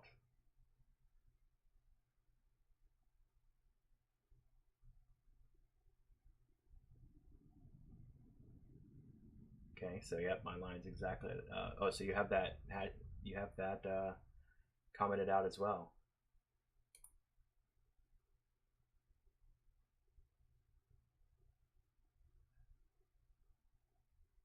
Okay. So it's just line 15 and line 16 on the screen. You guys are seeing it right now. I of course will replace SSID and the password with the information I need before I save it. But so these two lines, line 13 and line 14, let me highlight them here in case you guys can't see the numbers very well. Those should be commented out. And the only two lines that should be uncommented is right here. Oh, not those. Line 15 and line 16.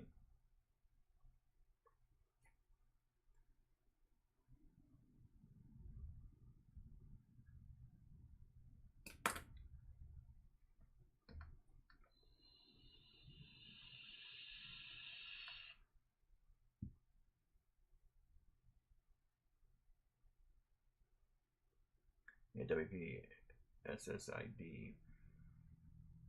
Well, the SSID is supposed to be, from what it says here, your network name, and the WPA-PSK is supposed to be the password.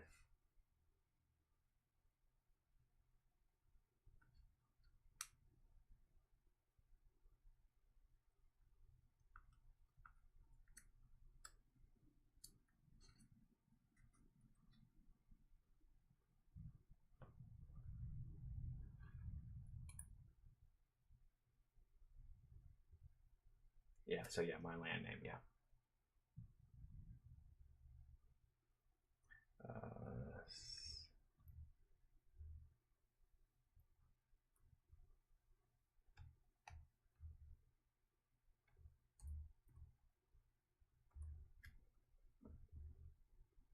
Yes, I do know my Wi-Fi SSID.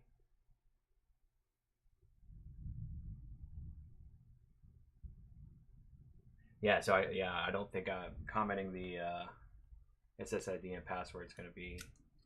I'm gonna leave it like this, so I'm gonna try it this way. Let's find out.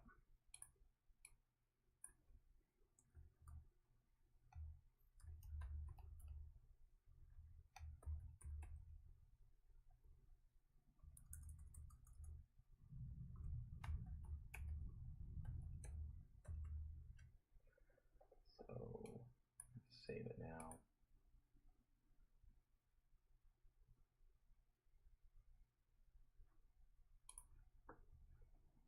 Going to make sure that's saved right.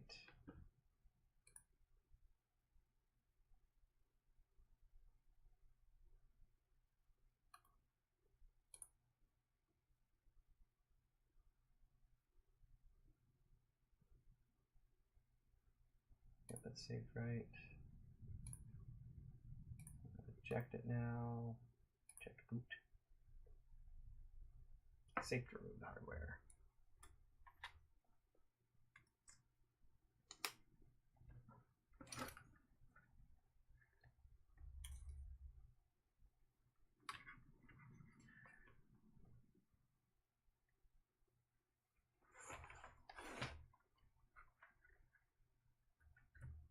I'll try that next, although I'll probably have to get off stream before I try that again, because I start ready to go to a birthday party for an uncle, like I said earlier.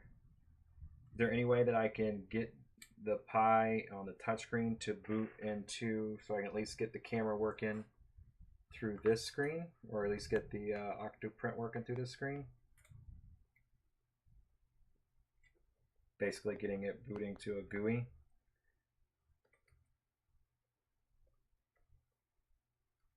Because I don't necessarily need the network for that since everything's hardwired to the Pi. I know that kind of defeats the purpose of having the Pi. But at the same time, I'd like to at least get something done on the stream besides putting the hardware together.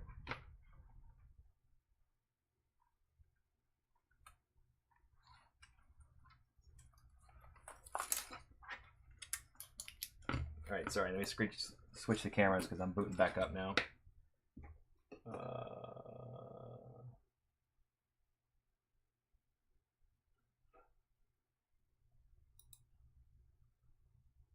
Why is my face not working? Hold on.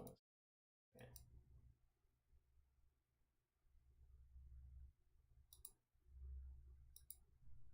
There it goes.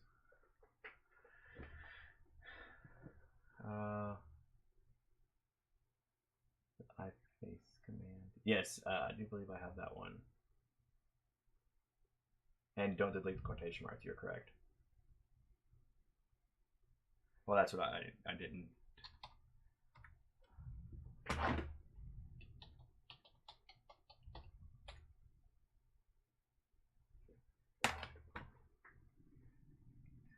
So it's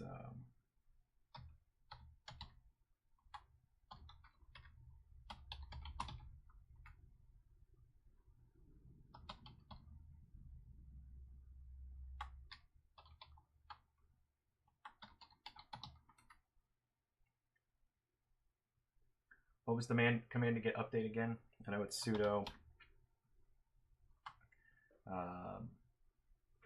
apt. Thanks.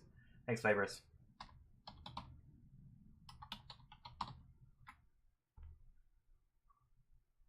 Nope, still get the errors. Oh wait, reading packing list. Gave me some errors, but now it's reading a packing list. Nope, failed. It did give me something different from last time. Error HTTP, error HTTP, error HTTP, error temporary failure resolving archive, reading package list done. Failed to fetch, failed to fetch, failed to fetch. But some index files failed to download. They have been ignored.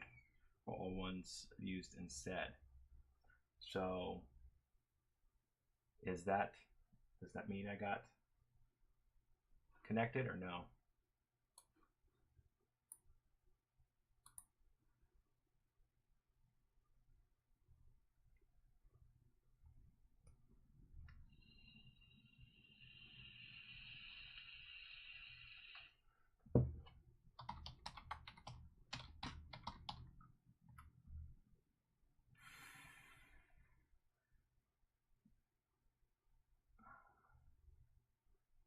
Okay, something did change on the sudo if config. On the WLAN 0, I'm no longer getting an IP address.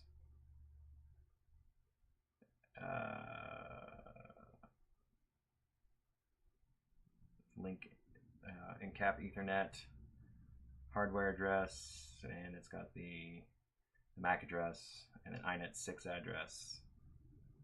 And then there's no IP address again. No IP address at all this time.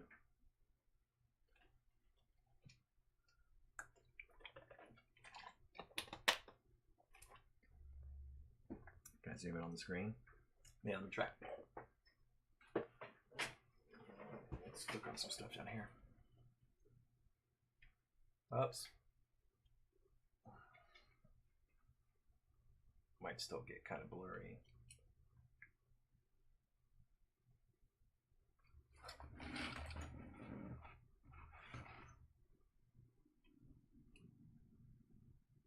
It's still not going to work very well. You know what? Let me. That's not going to help.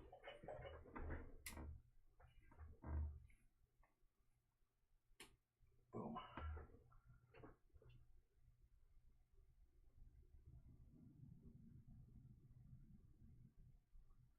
Ray, he was just using it to check to see if I could get an update. Because if it gets the update, that means I'm connected. That's not focusing at all on there, is it?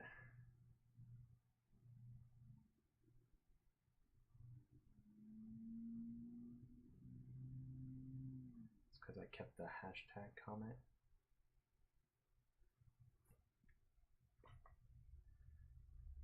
Yeah, that's not gonna zoom in on there any better than I can try right now. Let's see if I can. Come on, get down in there.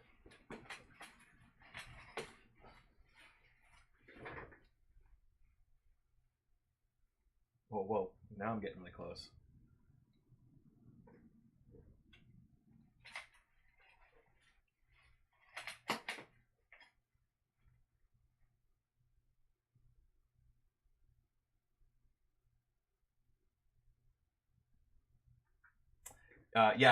So I left the comment on. Well, I put the comments back on, and that's still not focusing at all.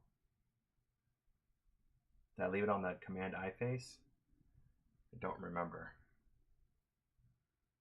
You guys still can't read that very well. Let me see if I can focus. Focus on this one. Properties. Bigger video. Camera control. And turn off autofocus. That's worse. Let me take the screen protector off of here. That noise.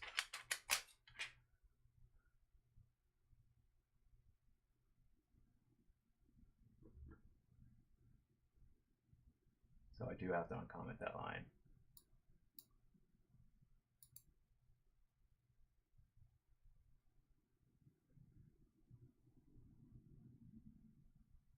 This camera doesn't want to focus down on that. I know it can. All right, so let's try that. Sudo shutdown. Let's give it a minute to shut down.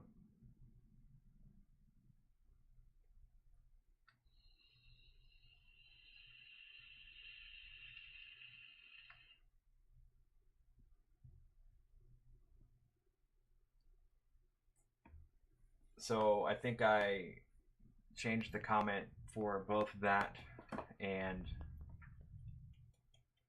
I think I commented the iFace. And actually now I'm feeling a little retarded here because if you look here, I'm going to go back to my screen here.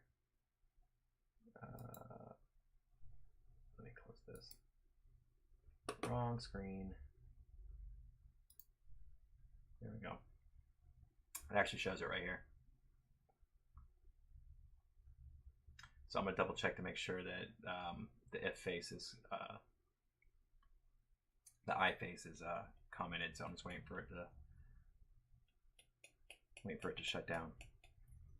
It is powered down. Give me 1 second here.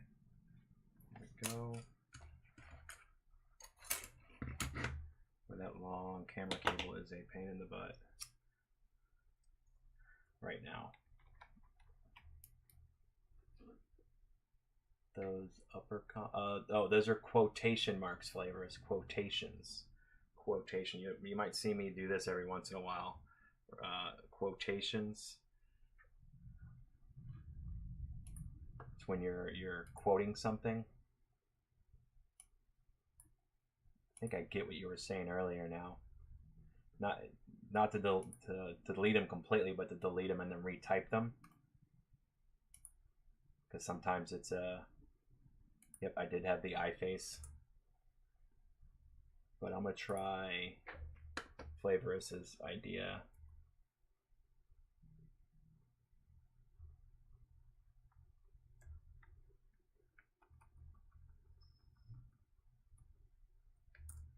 Of deleting and then retyping them.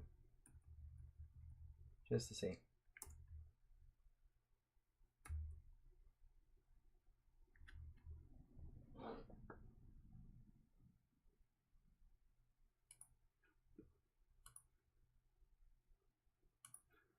Okay, so I just unquoted the iFace line, and I did delete the quotations and retype them.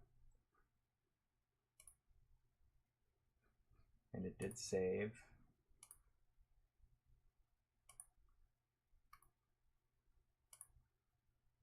Let me eject it again, eject.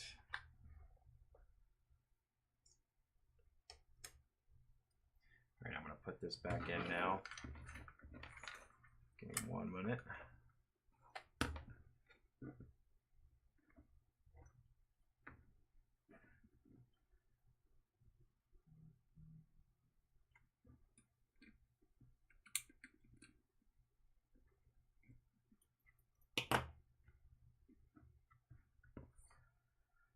Okay, let me switch my camera back. And now I'm going to power it back on.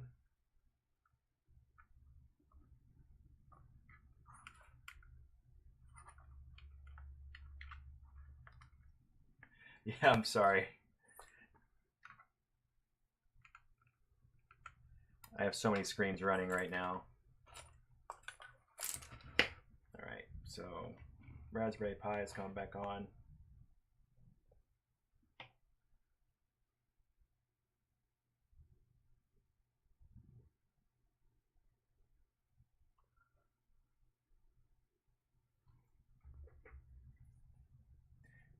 I don't even remember what screen I was referencing to either, so.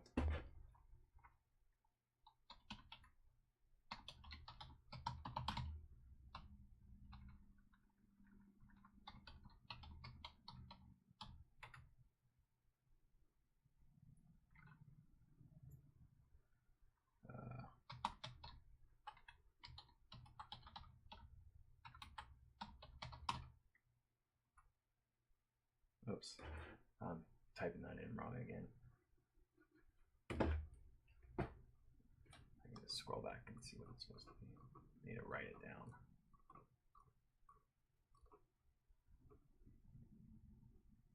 You know what? I'll just do that. Sudo if config.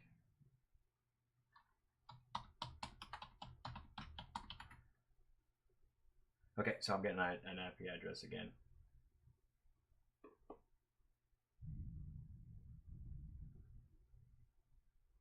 So the way I edited it. Let me get it so you can see the page I'm looking at right now, the website I'm looking at. So wrong one, there it is. So this is from the Octopi website, a link to a PDF that has instructions on how to set this up. So this is exactly right here what I'm highlighting on my screen. This is exactly what I left my Octopi network.txt file as. The dual hashtag commenting out the WPA/WPA2 secured, and then I uncommented iFace, WLAN0, iNet manual, and then uncommented out these, of course, putting in my SSID and my super secret password. So, okay, Ray, not a problem, man. Appreciate you looking for me. Yeah, thanks. I did. I actually put it on the wrong side. But so now I've got that old IP address, which it's actually different now here. So that's actually, looks like I might actually have a connection.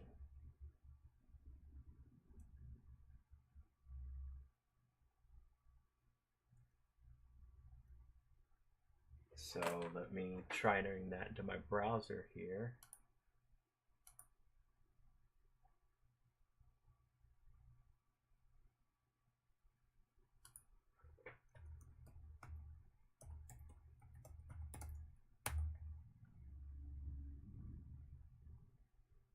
Try it with 8080. Okay, hold on. So I did enable. Oh, I've got it. I've got it. Got it. There it is. Boom. See? Didn't even need it with the 8080. It is up. Connected to the network and everything. Thanks, Flavors. I couldn't have done it without you guys. So,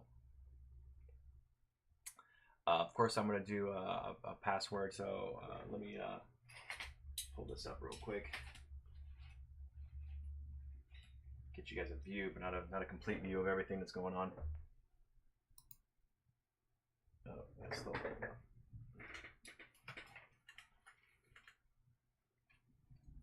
So my question is that now, so how do I get that screen that I'm about to set up the name and password for? So give me 1 second.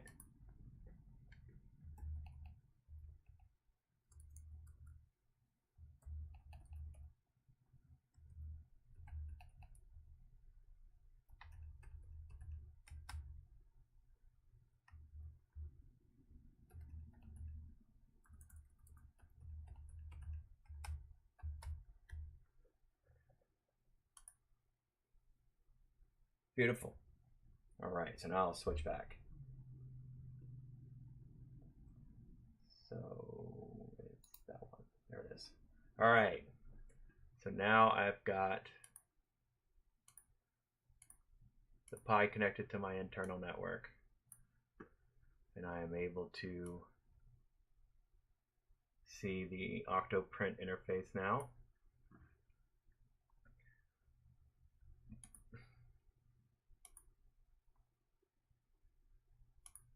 And there's my camera sitting there looking at a whole bunch of nothing. Look at the bottom of the printer here.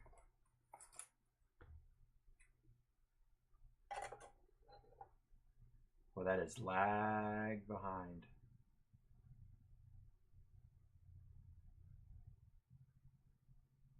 So, Flavors, what was the biggest headache trying to get something like this streaming over the internet? If you don't mind me asking.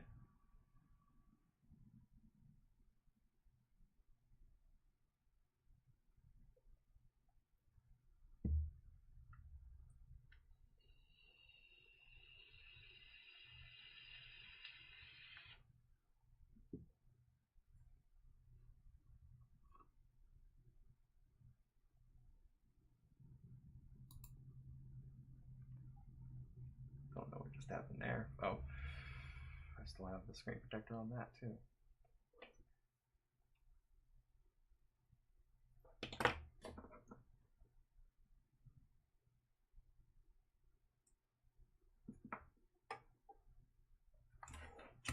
That cable's probably come loose now.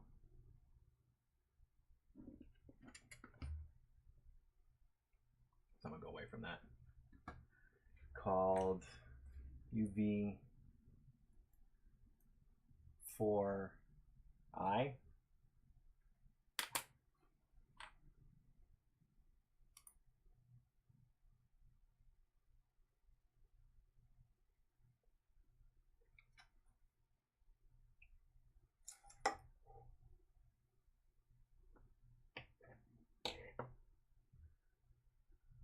UV4L. Thanks. Keep that in mind. That's probably going to be something a little bit far off in the future. Ray, are you back from putting your Pi back? Your SD card back in your Pi?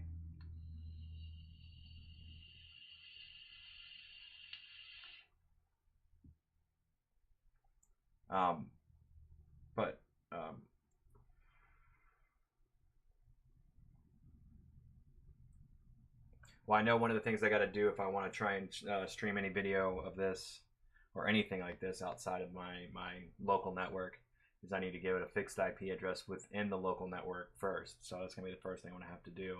But now that I've got it connected and definitely connected, I can now find out.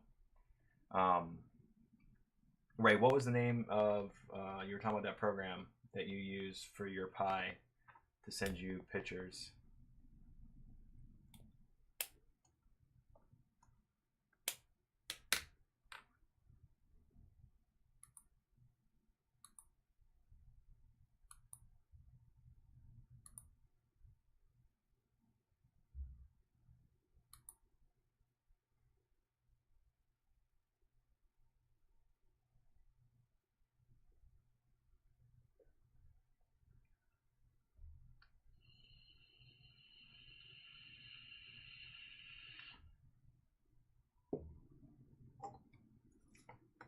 So until I get the mount on there, Telegram.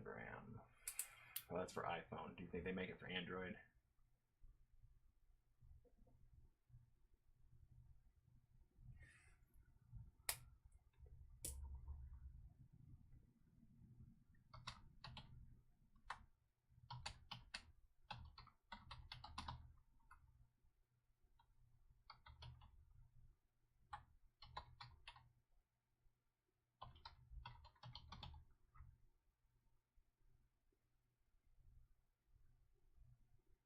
You can create a bot father. It's an instant messenger like WhatsApp. Okay.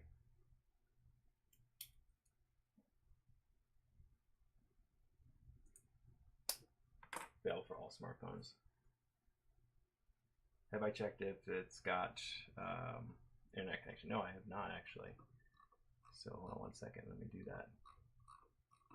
Give me 1 second. Doing something else. 1 minute.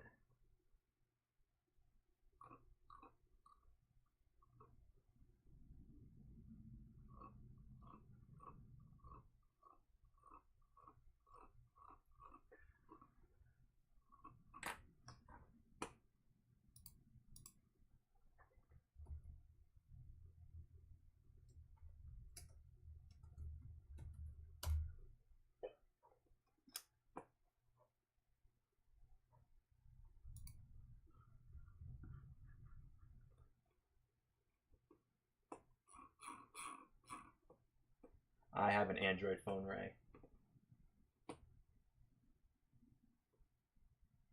Yeah, I need to get the OctoPrint running first.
I'll have to look into it if you don't think Telegram's going to work for it, but I'll try to cut Telegram too, if I can get it to work.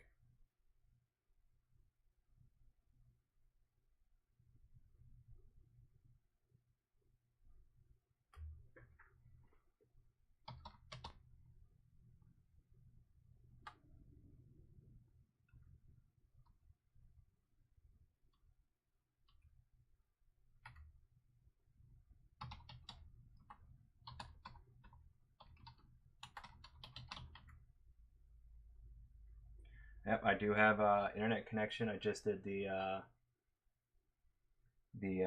sudo apt get update, and it is getting updates as we speak. Oh, and you know, Geek is saying Telegram works on Android as well. That's good to know.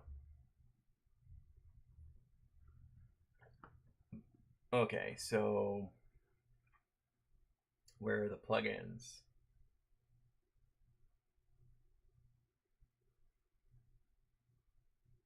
So sudo apt get upgrade when finished. Okay, reading packages, packaging list is done.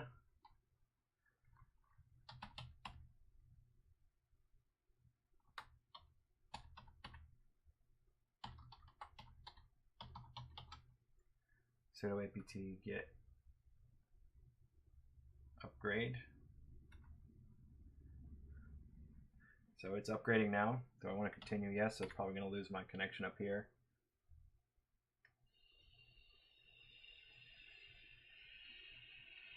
Oh, it's going to take like 10 minutes? Okay, well, I guess that's it then.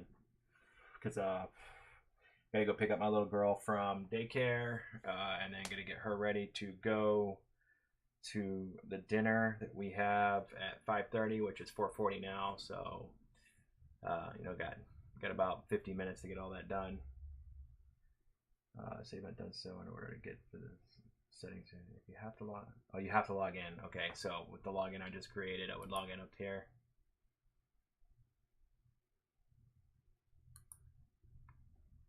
So give me a second.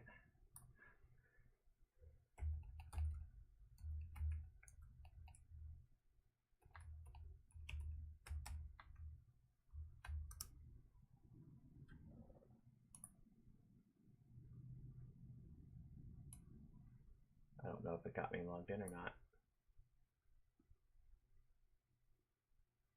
Oh yeah, login failed.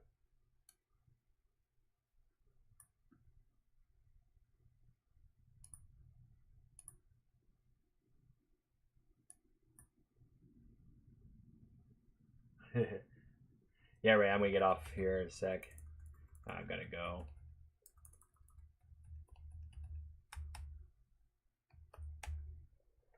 So yeah, I'm gonna go ahead and cut this off now before I go any further. Let this go if it's gonna take a little while. So Flavorous Ray, you know, another geek. I thank you all very much for your assistance this evening. It was definitely fun trying to figure out how it works, and I know I've got a lot more ahead of me on this. But for you guys and for everybody else that may be watching this in the future, I won't be posting another video for a little bit because of the 4th of July holiday with work and with the baby shower and my little girl's 2nd birthday coming up. So I've got a lot of things to do over the next week and a half to 2 weeks. But I will try to get on for a little bit one of these nights. I don't know which night. I don't want to make any promises that I'm going to break. But it's definitely something that I at least want to try to get on for a little bit if I get the if I get anything working and I feel like I want to update anybody. So again, thank everybody who was on the chat with me today helping out, and I appreciate it. And I hope you guys have a wonderful evening. Remember to be kind to each other, and thanks for joining us. If you like what I do here, hit that like, hit that follow, subscribe, all those nice things. Let me know. Give me a comment. I try to read through all the comments as best I can. Ray, I'm still going to read yours. I haven't read yours from yesterday's stream, all of them anyway. But thank you for the feedback, and I'll see you guys next time.